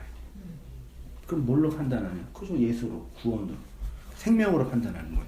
그럼 그 생명에 의해서 이끌어가는 삶이 있으니까 그걸 자유라 그러고 그걸 안식이라 그러는 거죠. 성도가 그렇게 가는 거예요. 그렇게 가면은 개별적인 모양은 다 다를 수 있겠죠. 꼭 교회 막 헌신하고 교회 조직에 막 헌신하고 그러지 않을 수도 있고 또 어떤 분은 헌신할 수도 있고 그런 다양한 흐름이 있겠죠. 그 다음에 11조는요 세금 전으로 냈어요? 세금 후로 냈어요? 옛날에 교회에서 그 권사님이 그 고민을 하는 거야. 넌 세금 전으로 내 후로 내. 실제로. 그러니까 그 돈으로 생각하는 거예요. 물론 구약에서는 신정 국가였기 때문에 11조를 내서 그 돈으로 레위인들과 그 다음에 제사장들 생활비하고 그다음에 가난한 사람 돌보고 그런 일을 했는데 지금 교회에서의 11조는 그런 개념이 아니에요. 11조라는 내용, 의미가 있어요, 의미. 네, 많이 설명했었는데, 의미가 있고, 그 다음에 이제, 그럼, 나는 일단 읽어볼게요. 누구 읽어 차리시죠? 제가 네, 읽어볼게요. 11조는 번 돈의 10분의 1이 아닙니다. 더 이상 세금 전 11조를 내느냐, 세금 후 11조를 내느냐 고민할 필요가 없습니다. 열애하나 그것이 에스카토스 코드란테스입니다. 예수가 영으로 우리 안으로 들어오면 그것이 풍성한 양식이며 11조입니다. 그러면 요셉처럼 기근의 땅의 양식을 나누어 영혼을 살릴 수 있습니다. 그 진리를 깨달아 사랑으로 나누어 주는 것이 성도와 교회의 사명입니다. 물은 흘러야 합니다. 그리고 혼자 가지고 있으면 금세 썩습니다. 11조는 내는 것이 아니라 되는 것입니다. 하늘의 양식을 진리로 깨달아 사랑으로 담지 않고 있으면 그것이 11조입니다. 담지하고 있으면 11조와 헌금은 모두 예수 그리스도께서 완성하여 하나님께 드려졌습니다. 지역교회에 필요한 재정은 교회 구성원들이 협의하여 충당하면 됩니다. 그래서 이제 그 뭐냐 예를 들어 그러니까 일단 11조는 신약에서 11조는요 돈이 아니에요. 일단 온땅 이렇게 정했어요. 그러면 우리 조직이나 공동체를 운영하려면 돈이 필요하지 않냐? 그러면 돈을 내야죠. 회비를 내든 헌금을 내든 각자의 위치에 맞게 됐죠? 그럼 11조를 뭘 어떻게 하냐면 그걸 10계명 알지요? 외웠어요? 살인하지 마. 1계명 나 외에 다른 신 섬기지 마. 나 외에 다른 우상을 다른 신 섬기지 말라. 말라. 그러면 나는 누구예요? 하나님. 다른 신은 우상. 우상. 그러면 생각해요. 하나님이 우상을 인정해요? 말이 안 되잖아요. 그 하나님 스스로 우상을 인정하는 꼴이 되잖아요. 나가 있는데 나 말고 다른 신이 있어. 바알이라 아세라. 걔네 섬기지 말고 나만 섬겨. 그 얘기는 얘를 인정하는 거잖아요. 그럼 말이 안 되죠. 네. 그게 뭐냐? 나를 다른 신으로 섬기지 말라. 그렇게 해석하면 돼요. 그 하나님이라는 존재가 있죠. 하나님이 뭐예요? 하나님이에요? 그럼 하느님이에요? 하나님. 엘로힘이에요? 여호와예요? 뭐가 진짜 하나님이에요? 없어. 하나님이 맞아요? 하느님이 맞아요? 다 맞아요. 헷갈리구나 벌써. 엘로힘이 맞아요? 여호와가 맞아요? 그 우리가 하나님이라고 부를 수 없는 그 하나님을 구약에서는 엘로힘이라고 부르고 여호와라고 불렀어요. 그걸 한글 성경이 하늘 플러스 님을 하나님으로 해석을 한 거예요. 이건 인간이 쓴 언어지. 네. 실제 하나님을 담고 있는 내용은 아닌 거죠. 네. 맞잖아요. 우리는 이 언어에 집착하는 거예요. 하나님은 절대 안 된다.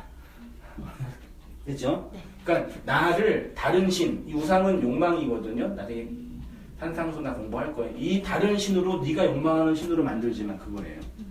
그렇죠. 두 번째는 뭐예요? 나 외에는 다른 신을 섬기면은 하나님을 네가 욕망하는 그 신으로 섬기면은 어떤 사람이 돼요? 하나님의 이름을 망령되일 것이요. 다른 신을 섬기니까 망령되일 것이마. 내 이름 망령됐죠? 그다음 세 번째는 뭐예요? 세 번째가 뭐지? 갑자기 기억 안 나요. 두 번째 뭐지? 기억 안 나요. 살인. 아니에요. 너는 너의 왕년대인데 뭐야? 안식일을 거룩하게 아니 그 지키잖아. 3계명. 이계명이 네. 우상을 만들지 말고 그러니까 그게 세 번째 거였어요. 우상. 그러니까 요거를 우상으로 만든 거고요. 그다음에 망령되이 이름을 망령되이. 하나님을 다른 신으로 만드는 거 우상이고 그걸 망령이라고 해요. 하나님을 욕되게 하는 거예요. 네. 그다음에 4계명이 뭐예요? 안식일. 안식일을 지키는 게 뭐예요? 안식일을 지키는. 안식일 어떻게 지켰어요? 안식일 예배가 새벽 예배, 오전 예배, 오후 예배, 순모임 4개 다 해야 안식일 지키는 거예요? 그러면 한 번만 들으면 지키는 거예요? 진짜 애매하다. 애매하죠. 그러니까 그런 계획이 아니라 안식의 날 이렇게 하나님이 누구인지 바르게 알면 너의 인생이 안식이 될 거야. 그 얘기예요. 그러니까 사람들이 안식일을 못 지키는 거는 안식이 없는 거예요. 그러니까 그렇게 이해해요. 나중에 이거는 산상수훈 지금 20, 30강 하고 있는데 거기서 다 설명했던 거니까 좀 논리가 좀 없더라도 그러는 줄 아세요? 그 다음에 뭐예요? 부모 공경이죠? 네. 부모를 공경해요? 여기 부모는 누구예요? 하나님. 네, 나를 말씀으로 낳은 하나님. 말씀의 씨, 말씀이에요. 너희가 거듭난 것이 거듭난 씨로 됐다 그랬잖아요. 씨. 말씀을 공경하라 그 뜻이에요. 부모 공경은 육체의 부모는 잘 해야죠. 효도해야지. 난 못하고 있어 그러는데 해야 되니까 그 얘기 부모 그러니까 이 말씀 가지고 하나님은 우리의 육체의 부모를 공경하라고 합니다라고 명령하면 안 돼요. 이거는 하나님의 그 말씀을 공경하라는 얘기예요. 그 목사님 그러면 부모는 어떻게 공경? 그거는 유교에서도 말하고 사회법에서도 말하고 사회 강서도 말하잖아요. 그리고 부모 공경은 다 바뀌어요 옛날마다. 시대마다 바뀐단 말이에요. 그렇죠? 그 다음에 6번째는 뭐예요? 살인하지 말라. 그 다음에 간음. 그 다음에 거짓. 도둑질이 언젠가? 네, 도둑질. 도둑질. 도둑하지 말라. 그 다음에 거짓 말이라 그럴게요. 10이 뭐예요? 탐심이라 그럴게요. 이 탐심을 바울이 뭐라 그래요? 바울이 우상숭배라 그래요. 우상숭배. 바울이 그랬어요? 그럼 1계명이 뭐예요? 하나님을 우상을 만들려고 하죠? 그러면 우상숭배는 이게 뭐예요? 연결되죠? 네. 그러면 1번과 10번이 같으면 논리적으로 같고 다 같아야 되잖아요. 네. 이게 뭐예요 그러면? 하나예요. 그 하나를 예수님이 산상수훈에서 읽어봤죠? 네. 예, 산상수훈 읽어는 봤을 텐데 산상수훈에서 어떻게 말씀하셨냐면 앞에 요 5개를 봐요. 앞에 5개 설명 다 해주죠? 네. 설명 다 해줘요. 앞에 5개는. 네. 뒤에 5개 설명해요 안 해요? 안 했어. 왜 안 했을까? 설명 안 해요. 아까 안 봐도 돼요. 설명 안 해요? 이 설명을 누가 해줘요? 누가 해줘야 되겠어요? 예수님이 해줘야죠. 그거를 산상수훈에서 예수님이 설명해 주는 거예요. 이 뒤에 5개를. 뒤에 5개를 몇 개로? 4개로. 살인하지 말라, 간음하지 말라, 거짓 증거하지 말라, 원수를 사랑하라. 4개. 그래서 4개의 복음이에요. 살인하지 말라는 마태복음이고, 간음은 누가복음이고, 거짓말은 마가지. 마가복음이고 누가복음. 이거는 원수 사랑은 요한복음이에요. 성경의 최종 완성자는 누구예요? 성경을 완성한 사람. 요한 계시록이 요한 했잖아요. 요한은 뭐예요? 사랑이에요. 성경 전체는 뭐예요? 사랑이에요. 그럼 10계명을 하나님의 그 사랑으로 알아야지 10의 하나, 11조. 그게 11조가 되는 거예요. 그러면 성경 전체를 하나님의 사랑으로 알고 있어 내 안에 뭐가 있는 거예요? 10의 하나가 있는 거예요. 그게 양식이 양식. 내가 권력자가 누구라 그랬어요? 밥하는 사람, 밥 주는 사람. 양식이 있으니까 온 땅이 기근할 때 요셉이 양식을 나눠주지요. 그래서 하나님의 백성들을 구원했잖아요. 네. 요셉이 양식을 건네주는 사람이에요. 그러니까 11조 본문이 말라기에 있잖아요. 네. 너희가 11조를 해서 하늘의 곳간에 양식을 쌓아두라. 그 하늘의 곳간은 내 마음이에요. 내가 이 하나님의 말씀을 사랑이라는 원수 사랑이라는 내용으로 갖고 있으면 양식이 있으니 그 양식으로 내가 나를 용서하고 그 원수를 사랑하고 그 양식이 있으니까 그 양식 없는 사람한테 이 율법에 갇혀있는 사람한테 이렇게 흘려주고 나누어주고 그 사람을 이 율법으로 자유롭게 만들어주고 그 얼음땡 노래 알죠? 다 얼어있잖아요. 땡땡땡 이 사람들도 땡 그러는 거예요. 그래서 복음이 흘러가는 거예요. 시험해보지 말라 그건 뭐예요? 시험해 봐라. 네, 시험해봐라. 그러니까 이거를 테스트하라. 네, 하나님을 시험해보라고. 11조에 그렇게 얘기한 거는 쌌나 안 쌌나 시험해봐라. 그러니까 내가 헌금을 내면은 하나의 복 주시고 안 해주면 안 해주고 그런 의미는 아니. 그렇게 이해할 필요는 없어요. 그렇게 대충 한 거예요 설명. 네. 이해됐어요? 다는 안 들어왔지만 어쨌든 너무 많아서 너무 많죠? 네. 한 10강을 그냥 짧게 한 거예요. 대충 한 거예요.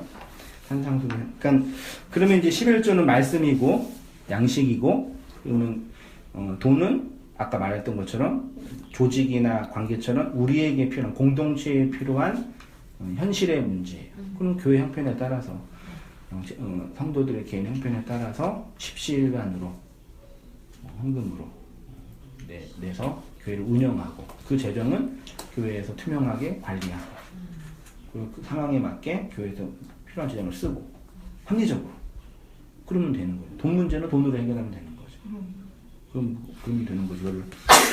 여러분이 낸 헌금을 하나님께서 받으셔서 2배의 복을 주시고 헌금을 해보니까 성도님들이 헌금을 이렇게 많이 내시는 분도 계시고 많이 못 내시는 분도 계셔요. 근데 그럼 당연히 재정적인 상황과 소득 상황인데 워낙 경제가 어려우니까 그 어느 분들 계시는데 일반적으로 볼 때 돈이 많은 사람들이 헌금을 많이 내요? 없는 사람 헌금을 많이 낼까요? 없는 사람이 더 많이 내죠. 왜요? 복 받으려고. 잘하네. 일반적으로 돈이 많은 분들은 돈이 뭔지 아시는 분들이에요. 사회생활 다 알죠? 돈이 어떻게 들어오는지 어떻게 나가는지 돈이 뭔지 알아요.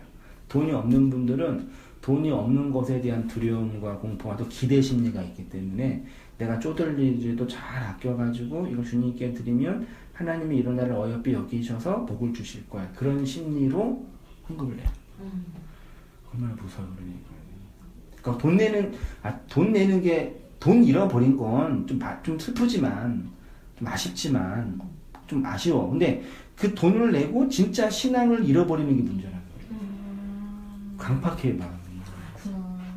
자기 욕망으로 했던 그거를 이렇게 봐요. 30년 내내 성가대로 봉사해서 주님께서 나를 성가대원으로 세워주셨어요.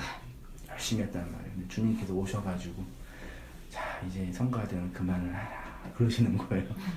성가대원이 뭐라 그래? 어떻게 내가 주님을 섬기고 있는데 날 그만두라고 하시냐고. 이건 주님의 일이라. 주님이 그만두라 그러는데 이건 주님의 일이라. 주님의 일이 아니라 내가 욕망하고 내가 바라는 그 마음. 그러니까 그걸 돈으로 이렇게 만든 거예요. 그러니까 되게 애절해요, 진짜. 그 간절함은 이해는 돼. 근데 이제 그걸 내 가지고 하나님을 욕망하는 우상으로 만든 거죠. 절에 가면은 불도 다 타락해가지고 기와장 있잖아요. 그거 다 돈인 거 알죠? 네. 돈을 그 5만원짜리 돈을 써야지 그 기와장 하나 내 이름 붙이는 거예요. 그러니까 그 등 있잖아요, 연등. 그것도 맨 앞에 있는 건 20만원. 저 뒤에 있는 건 5만원. 초도 그래? 그 불교가, 원래 불교 그런 거 아닌 거거든? 타락해가지고 된 거예요. 근데 교회에서도 심지어 오늘 유례 없이 전 세계에서 헌금을 읽어주는 교회는 한국교회입니다. 그리고 교회 우리 헌금함이 없어가지고 헌금함을 살려고 이게 알아보니까 헌금 봉투 철이 있는데 봉투 철이 그 주민센터에 있는 그 서류함처럼 이만큼 있어요. 11조 감사헌금, 뭐 장학헌금, 1,000번제, 구역 쭉쭉쭉쭉쭉쭉 있어요. 이게 많이 만들어 놓고 돈을 많이 내게 하는 거예요. 그러니까 사람이 헌금을 내는 거는 소득이 정해져 있기 때문에 헌금에 내는 데는 정해져 있어요. 예를 들어서 100만 원 버는 사람이 10만 원 낸다 그러면 거기에 얼마는 11조, 얼마는 감사헌금, 얼마는 뭐 건축 이렇게 분리해서 내는 거지 한해서 안 내잖아요. 이걸 모아서 이렇게 해서 만들어 놓고 헌금을 많이 내게 만드는 구조를 만들어 놓고 많이 내면 하나님 복 주신다고 얘기하고, 물론 헌금이 그것만 있는 게 아니라 우리 어떤 양심의 어떤 것도 있고 관계도 있어요. 그런 인간적인 게 있긴 있지만 그런 식으로 이걸 하나님이 받으신다고. 분목사 때 내가 헌금 재정 그 행정 업무를 봐가지고 재정 들어온 거 다 아니까 장부를 쓰니까 마음속에 내 신학으로 이 헌금은 이게 하나님이 받으시는 건 아닌 것 같은데 이거 다 우리가 사례비로 쓰고 교회로 쓰는데 왜 다 하나님이 받으신다고 그러지? 그런 고민이 있었어요. 물론 이제 성도들의 그 마음을 하나님이 받으신다고 그러는데 돈을 이렇게 마음으로 해가지고 10의 10조는 하나님 건데 그걸 마지막 하나를 하나님 것으로 생각해서 드린다 이렇게 말하는 분도 있는데, 하여튼 그런 뭐 다양한 이유가 있지만 11조는 이렇게 우리가 재정의 계시가 완성된 지금은 현실의 돈이 아니라 하나님 말씀의 양식이다. 그러면 교회 공동체의 재정은 공동체 일원이 책임감 있게 잘해서 운영하고 움직였습니다. 이렇게 설교를 하니까 내가 이렇게 설교를 맨 처음에 하니까 2013년도 개척하고 하니까 제일 먼저 이 설교에 대해서 컴플레인을 거는 사람이 있었어요. 누굴까? 목사님. 아니 내가 개척했을 때. 사마. 어떻게 알았어요? 들어온 돈이. 이렇게 하면은 누가 돈을 내겠냐 이 사람아. 그런 공포심이 있는 거예요. 그렇죠. 그러니까 그렇게 말씀을 잘 가르치고 공동체가 잘 세워지면 필요한 지정들을 이렇게 우리 공동체 회원들이 잘 충당해서 교회를 운영할 거다라는 그 신념이 있고, 그렇게 해서 막 교회가 운영이 안 되면 힘들면 어떡하겠어요. 뭐 그냥 적당히 해가지고 뭐 딴 일을 하든지 뭐 그래야지. 근데 말씀을 전하고 하니까 사람이라는 게 관계가 형성이 되고 그 진리가 들어오면 자기 형편에 맞게 헌신하고 노력하고 힘쓰고 다 해요. 다만 힘들어가지고 사시는 게 빚에 쪼들리는 분도 계시고 사업 쫄딱 망해가지고 막 지금도 빚 갚아가지고 떨쳐매는 분도 계시는데 그런 분들은 내고 싶어도 못 내시잖아. 마음이 아프고 항상 이렇게 미안해하시고 그래요. 그럴 필요도 없는데 그러니까 돈이라는 게 그렇게 예민해. 그리고 이게 진짜 그 뭐죠? 없으면 안 되고 있어야만 되지만 요물이지 진짜. 사람들의 욕망이 투영되기도 하고 우리 인생 전체가 다 있기도 하고 아무튼 그렇게 하고 뭐 그 아까 이미경 간사처럼 막 돈 내서 막 하나님 복 주시고 하는 거 그거는 진짜 왜곡된 방식. 다단계 진짜 다단계 가면은 혹시 가봤어요? 가면은 맨 처음 하는 게 그 짱이 시가 자랑하고 차 자랑하고 집 자랑하고 통장 사본 보여줘요. 그거 뭐 하겠어요? 니네들 나처럼 할 수 있다. 헌신해라. 저희 엄마가 좀 그런 걸 많이 하셔서 그거 보면 또 마음이 혹해. 아 나도 할 수 있겠구나. 교회에서 그것도 써먹고 있으니까 죽겠지. 그러니까 우리는 우리의 이 모습을 그대로 인정하는 걸 못 견뎌해. 가난하게 있으면 안 되는 건가? 좀 돈이 없이 있으면. 그러니까 돈이 없이 있으면 힘든 게 아니라 그렇게 나를 세상이 바라보는 그게 싫은 것 같아. 맞아. 그쵸? 이게 이런 얘기도 하잖아요. 빚지지 말라고. 빚지면은 그 돈이 하나님이 되니까 그 빚진 자한테. 그러니까 빚지지 말아라. 뭔가 내가 만약 빚이 있으면 그게 이제 또 막 눌리는 거죠. 그렇죠. 그러니까 그런 의미에서 그러니까 어쨌든 사람이 있는 곳은요, 이렇게 관계랑 돈 이거는 끊을 수 없는 어떤 현실이에요. 우리를 행복하게도 하고 비참하게도 하고 우울하기도 하고 즐겁기도 하는 이걸 잘 다루고 관리하고 경영하는 원리가 필요한 건 분명한 사실인데 한국 사회나 구조가 지금 워낙 힘든 구조라 돈을 못 벌 수 있는 구조가 벌 수 있는 구조가 아니에요. 직장 다니는 신문 한 사람 중에 월 200만 원 벌 수 있는 사람이 50%가 안 된대. 이게 지금 그런 시대가 돼버린 거예요. 그러니까 그래서 뭐 안정적인 직업, 돈 벌 수 있는 직업. 우리 큰아들이 차 타고 가는데 나한테 아빠 어떻게 하면 돈 벌 수가 있어? 1학년짜리가. 준이야, 네가 돈을 벌려면 니네 아버지가 재벌이어야 되는데. 그럼 물건 나갔고. 그럼 네가 특별하게 공부를 잘해가지고 정말 그 1%가 돼야 되는데 하는 걸 보니까 안 될 것 같고. 아니면 네가 진짜 엔터테인 노래 잘해가지고 수지가 되든지 해야 되는데. 수지 노래 못해요. 얼굴이 예쁜 거지. 그래요? 아무튼 뭐 그런 그거 안 될 것 같고. 그럼 네가 정말 음식점을 잘해가지고 그 진짜 그 맛집이 돼야 돼. 그것도 안 돼. 그러니까 얘가 뭐 어떻게 하지 그러는 거. 그러니까 그런 현실에서 우리의 소득이나 환경은 그대로 인정하고 그거를 그대로 받고 내 삶을 성실하게 살아가는 그 구조가 못마땅한 것 같아요.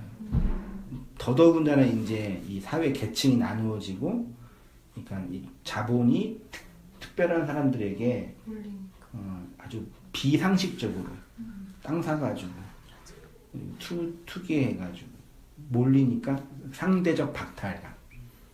돈 없는 것보다는 그런 박탈감 때문에 이제 힘들어하는 거죠. 거기 그러니까 그런 문제가 다 보편적으로 있는 거예요. 그런 부분에서 이제 말씀 듣고 은혜 안에 있으면서 죄송한데 화장실 한번 갔다 네.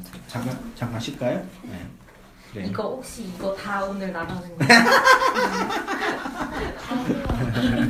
다 하는 거예요? 아니에요. 걱정하지 말고. 그렇고요. 9번 우리 주의자님 읽어주세요. 예수는 섬김의 대상이 아니라 살해의 대상입니다. 아벨로 죽어야지 셋으로 부활합니다. 내가 그 육의 예수, 율법 예수로 죽었습니다. 그래서 그 사랑이 내 안에 들어온 것입니다. 광야에서 이스라엘 백성을 물뱀은 예수 그리스도입니다. 그래서 그 예수가 놋뱀이 되어 언약의 기둥에서 죽은 것입니다. 왜냐하면 그의 죽음 속에 해독제가 있기 때문입니다. 예수의 해독제는 예수가 내 속에서 죽어야지만 해독 작용을 할 수 있습니다. 이것이 하나님의 택한 백성을 구원하기 위한 하나님의 지혜, 뱀의 지혜입니다. 그러므로 예수를 여전히 섬김의 대상으로 모시고 있는 종교인들은 불뱀의 독에 죽어가고 있는 사형수입니다. 그가 살 길은 빨리 해독제를 맞는 것입니다. 그 해독제는 뱀 독에서 나옵니다. 이거 좀 어렵죠? 음. 네.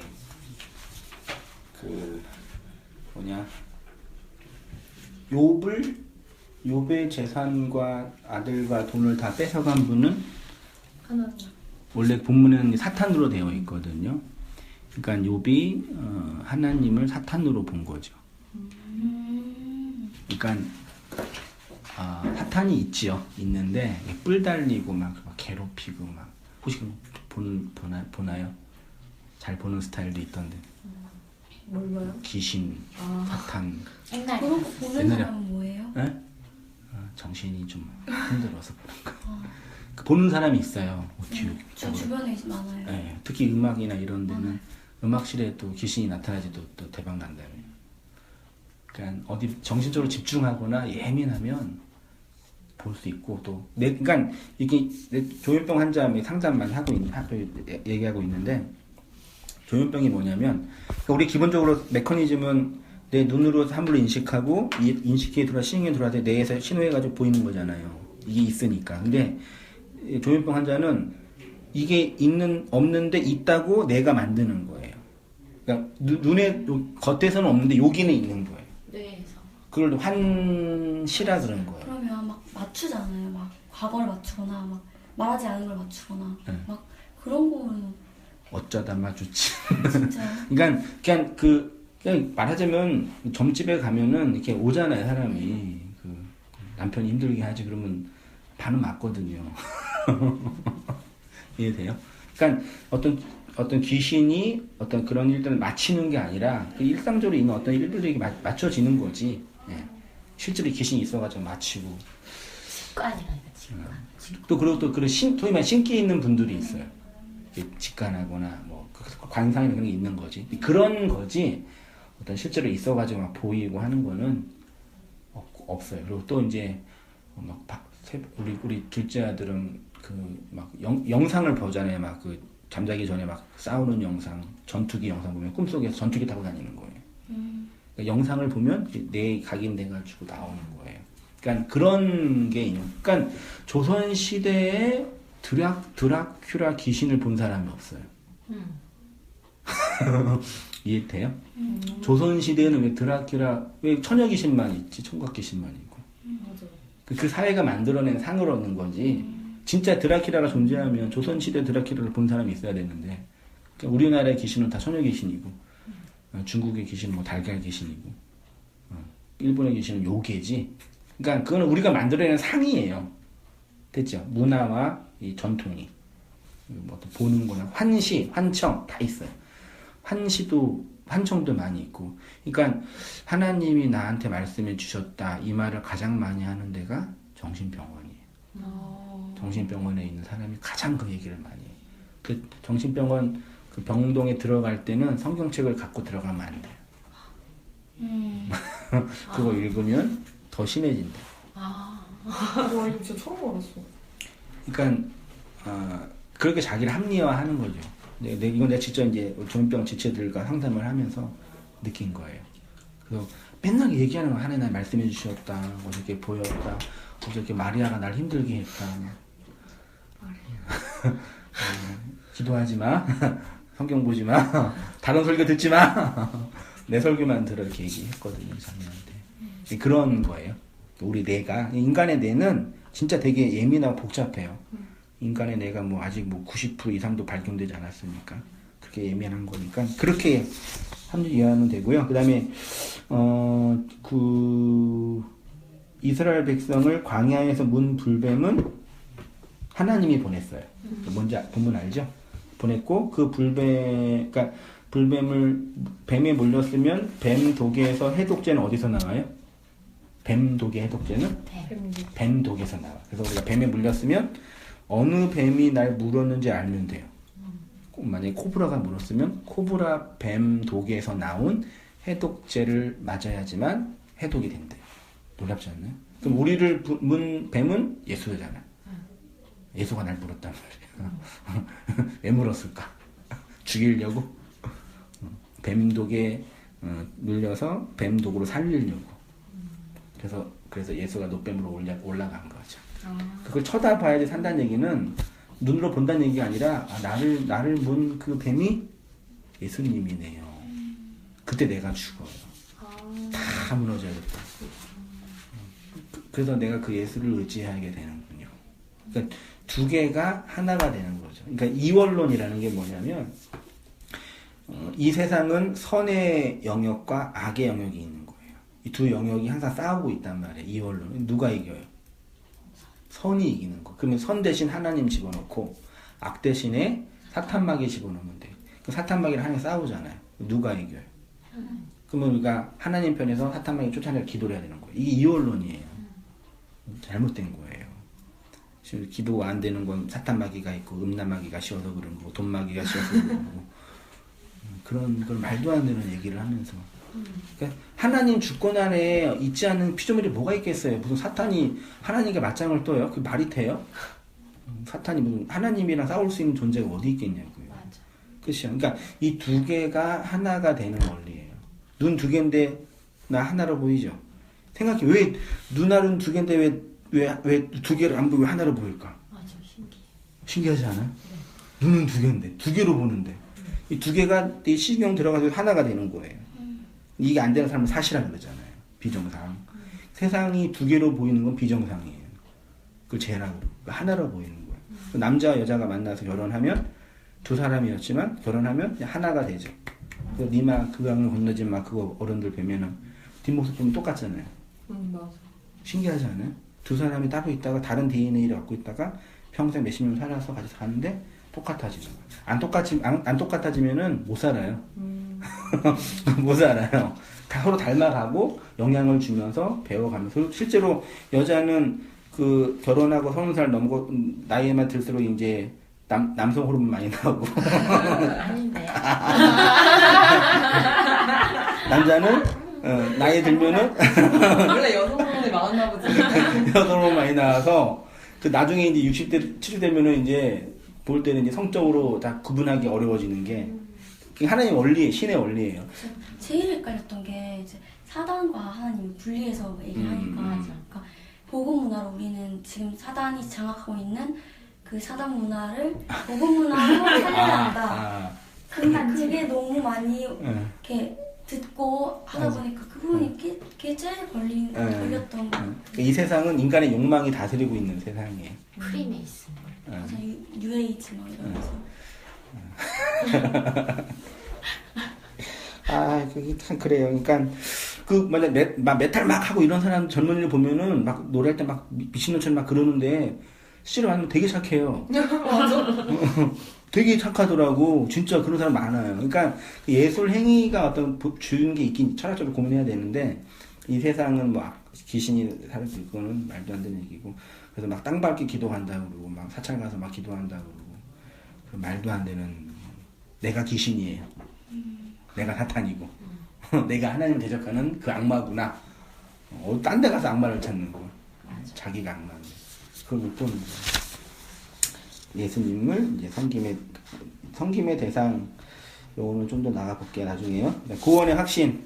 구원은 확신으로 가는 게 아니라 하나님의 은총으로 신의 은총으로 확신을 얻으려고 막 기도하고 느낌을 얻고 타영님 보면은 영적 기도 하셨습니까? 네.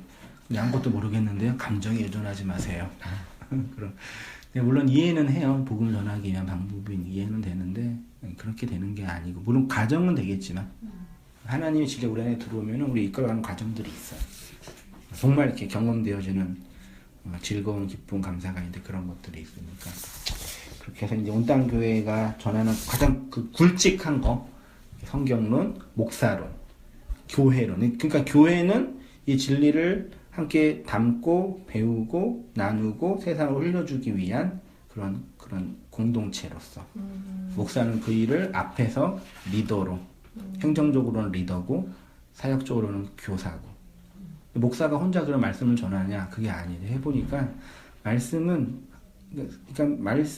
원래 설교는 나 혼자 하잖아요. 근데 우리 자매님들이 있지만 말씀을 들어주고 그 말씀에 반응하고 소통하는 그런 관계가 없으면 말씀이 안 돼요. 우리 내가 오전 예배, 파주 예배 있고 공동 예배 있잖아요. 원고는 같은데 다른 얘기할 때가 되게 많아요. 왜 그럴까? 원고는 같고 설교자는 똑같은데 뭐 듣는 사람 다. 회중이 다른 거예요. 회중이 다르니까 설교가 바뀌어요. 놀랍지 않나요? 그러니까 하나님이 말씀 속에 일하고 계시는구나. 그게 느껴지니까요. 원고는 내가 잘 준비하는데 이 원고를 통해서 각자에게 필요한 그 말씀들이 있다니까요. 그 어느 사람은 그 말씀 듣고 울기도 하고 어느 분은 감동받고 어느 분은 화내고 되게 난 놀라운 거지. 이게 같은 하나의 말인데 어떻게 다 다를까? 그러니까 각자 듣는 회중. 그러니까 말씀이라는 건 말씀을 주고받는 관계 안에서 만들어지는 거예요. 그래서 그 개인의 신앙생활과 공동체의 신앙생활이 있잖아요. 우리 사회적으로도 재정의 문제나 돈의 문제나 건강의 문제 이런 것들을 개인의 문제로 봐야 되냐 공동체의 문제로 봐야 되냐가 나누어지거든요. 근데 개인의 문제도 되게 우리가 부자가 못 되는 이유는 내가 게으르기 때문에 부자가 못 되는 게 아니에요. 그는 뭐예요? 구조적인 문제예요. 무조건 그걸 개인의 문제로만 치부하면 안 되잖아요. 근데 성도들이 봐봐요. 목사가 그렇게 말도 안 되는 짓거리를 하고 돈 가지고 놀고 막 여자랑 그러고 막 그러는데 성도들이 우리 목사님 그래. 그 교회 다녀. 왜 다니는지 알아요? 그건 그거고 나는 나 혼자 잘할 거다 이거예요. 이렇게 되게 위험한 거예요.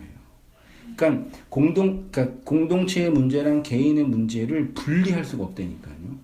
그러니까 성도들 마음속에 설교를 안 듣는 거야.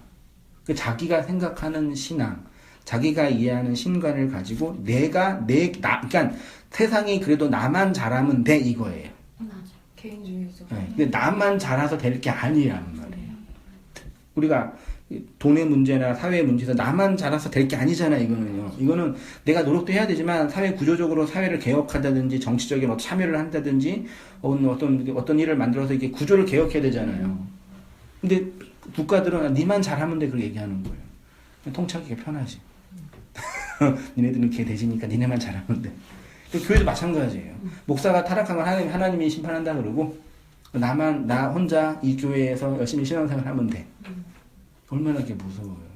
그렇게 했던 것 같아. 그게 자연스러운 우리의 이 성향이에요. 그러니까 어떤 사람도 도덕적으로 완벽한 사람이 없어요. 다 죄책감이 있어요. 각자 그거 다 건드려주는 거예요. 그럼 이제 다루기가 너무 편한 거지. 그런 부분에서는. 그러니까 이건 구조적인 문제예요. 신앙생활도. 그래서 목사가 말씀을 전하는데 이상한 말을 한다. 성도들 어떻게 해야 돼요? 목사님 이래야죠. 목사님 이상해요. 근데 교회 구조가 성도들이 말씀을 나누고 인격적으로 들을 수 있는 구조가 되면 목사가 그런 설교를 못 해요. 내 경험으로는. 당장 컴플레인이 와요. 컴플레인 아니더라도 이게 말씀 가지고 소통을 하니까 그러면 이제 듣는 거지. 목사님 이거는 왜 그러냐고 질문도 하고. 그러니까 우리 정치에게도 그렇지만 이 정부가 슬픈 건 뭐냐면 소통을 안 해. 질문을 못 하게. 맞아.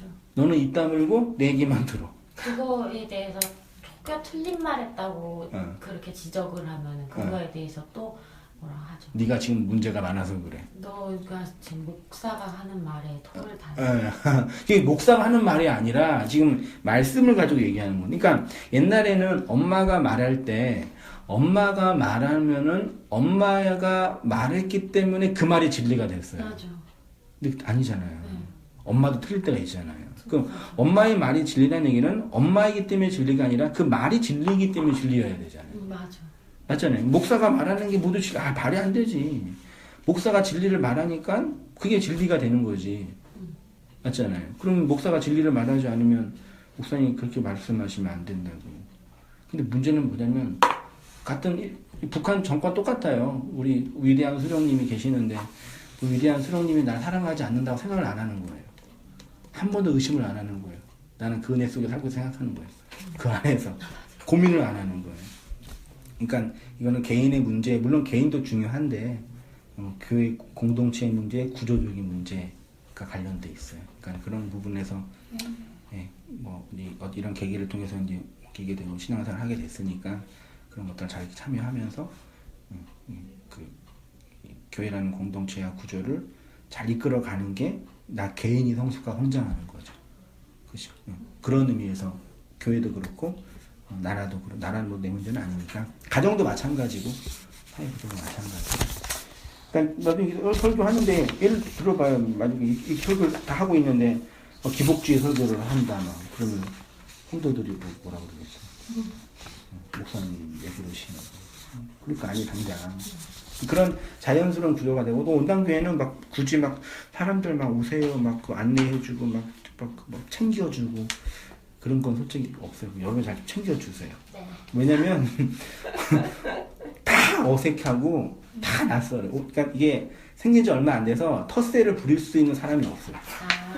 다들 어색한 상태구나. 다 거의 다 새신자예요. 말하자 심리적으로. 그러니까 서로 다 그런 상황이니까 이 교회는 뭐 이게 안내도 없고 막 하잖아요. 우리는 온당교회는 생기지도 얼마 안 되고 또 워낙 한 목사가 또 이렇게 그런 거 조직을 안 만들어가지고 그게 약해요. 그러니까 인간적으로 보면은 좀 적응하기 어려울 수 있는 교회인 건 분명해요. 그건 이해해요. 그리고 또 그건 나도 고민하고는 있는데 그리고 또 이제 새로운 사람들이 이렇게 하기도 만만치 않은 그런 그러니까 말씀을 이렇게 여러분처럼 말씀을 이렇게 사모하고 들을 만한 의지가 있는 분들은 너무 신앙생활 하기가 좋은 데고 편안한 데고 너무 즐겁고 너무 좋아. 다 이렇게 그러진 않거든. 여자친구 따라 억지로 온 형제도 있고 안 챙겨주면 또 그거에 그런 분도 계셔요. 그러니까 그걸 어디까지 할지는 좀 고민이 되지만 그런 구조니까 이게 진리다 그게 아니라 온 땅에는 그냥 그런 구조가 됐어요. 그러니까 의도적으로 한 것도 아닌데 뭐 그게 뭐 이게 좋기 때문에 한 것도 아니고 그냥 그런 거고 됐고 또 내가 또 그런 성향이고 또 내가 또 말씀 연구하고 말씀 나누는 그러니까 막 인간적으로 막 저랑 친해지려고 애쓰는 분들도 없고 또 목사는 왜요? 목사랑 인간적으로 친해서 뭐 할 거예요? 가까이서 보면 다 들어온 거 다 보이는데 마찬가지 조명이 밝으면 자매들의 그 모습 다 보이잖아요. 그러니까 그런 거는 예의는 지키겠지만 또 인간 사는 사회니까 지키겠지만 온 땅이 그런 구조니까 그런 걸 만들어가는 그 과정이고 그런 형편이니까요. 이렇게 밝은 자매님들 건강기 와주셔가지고 분수 확산 그래서 감사하고 기뻤어요. 진짜 그렇게 올 수 있구나 그런 부분이니까는 그거는 이제 함께 각자의 위치에서 만들어가고 또 온땅교회가 평생 영원히 다녀야 할 교회이면 좋겠지만 우리 인생이라는 게 또 항상 변동이 있으니까 그런 또 자유함을 가지고 저도 또 그렇게 신앙생활 그렇게 교회 이렇게 리더로 있으니까 물론 관계 맺고 계속 신앙생활하고 함께 있으면 감사하죠. 그리고 또 일 때문에 교회 떠나고 또 상황 때문에 이렇게 못 오면 또 서운하고 가시고. 죄송합니다. 제가 이번 주는 내일은 서울. 그래요? 제가 지방 갔다 와요. 아니 왜 그래? 왜 자진납사는 왜요? 갑자기 훅 찔려가지고 아이고. 그럴 수 있고 저럴 수 있으니까요. 그렇게 해서 어떻게 또 상황이 또 될지는 모르겠지만 잘 갔으면 좋겠다 생각이 들고 나머지는 이제 뭐 읽으면 돼요 그냥 제가 얘기했던 거 하는 거니까 그냥 천천히 읽으면서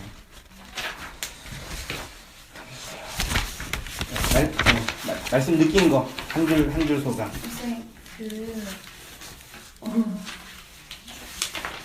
왜 이렇게 다, 그러니까 정말 하나님 믿는 목사님들 왜 다 이렇게 다 다를까요? 왜 그런 것 같아요?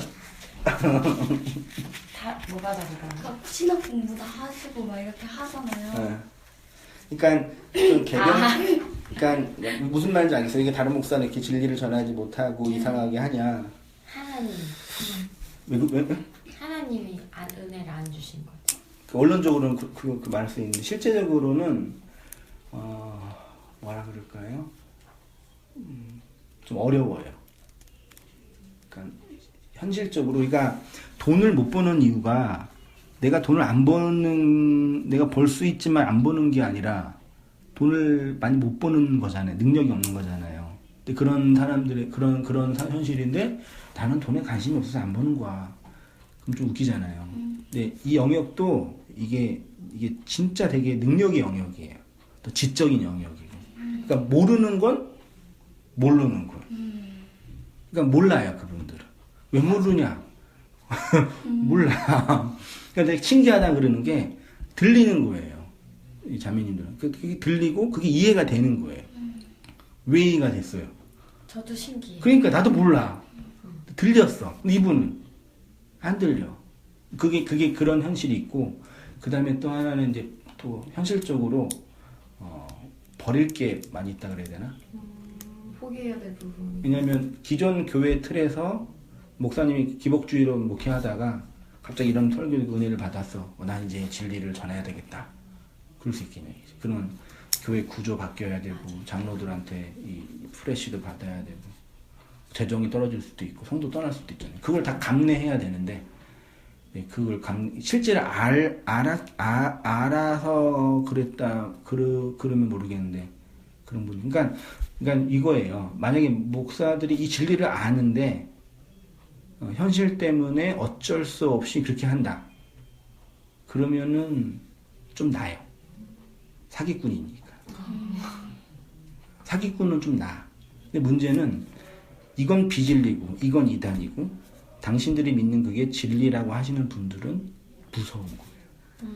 그러니까 이 진리와 이 진리, 이 진실과 이 진실이 부딪혔단 말이야. 누가 이겨요?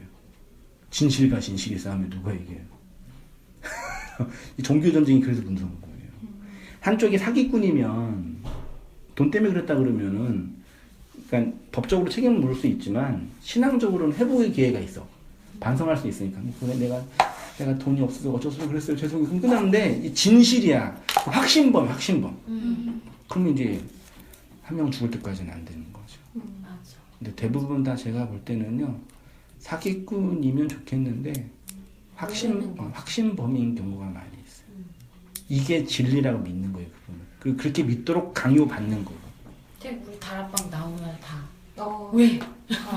불안하다 올라오면서 난리 나가지고 왜? 넘어지는 줄. 번호를 바꿨어요. 너무 연락이 많이 오셔서. 오늘 모임이 있는데요? 아니요. 이제 제가 교회로 옮기게 돼서 그런 부분이에요. 그러니까 그런 부분이니까 성도님들을 보면은 이렇게 말씀을 듣고 고민하는 분들이 별로 없어요. 왜 없냐? 저도 똑같은 질문이지. 같은 거죠. 그러니까 네가 성경을 안 읽어서 그런 것 같아. 그것도 있다. 네. 성경 공부를 안 해. 성경 연구를 안 해. 성경 자체에 대한 연구나 고민, 의문점. 그게 없어. 그게 없어요. 뭘로 하지? 나도 그게 의아해요. 왜 공부 안 할까? 그러니까 난 우리 공부 못했거든요. 공부도 못하고 학문적 깊이도 없고 개척한 이유 중에 하나가 우리나라에서 이렇게 웬만한 교회 이렇게 담임으로 청빙받으려면은 기본적으로 우리나라는 학력 사회니까 학력이 좋아야 되고 또 인맥이 좋아야 되잖아요. 그래야지 좀 규모 있는 교회에 좀 담임 목사가 청빙받아서 좀 이렇게 목회할 수 있는데 현실적으로 그게 안 돼.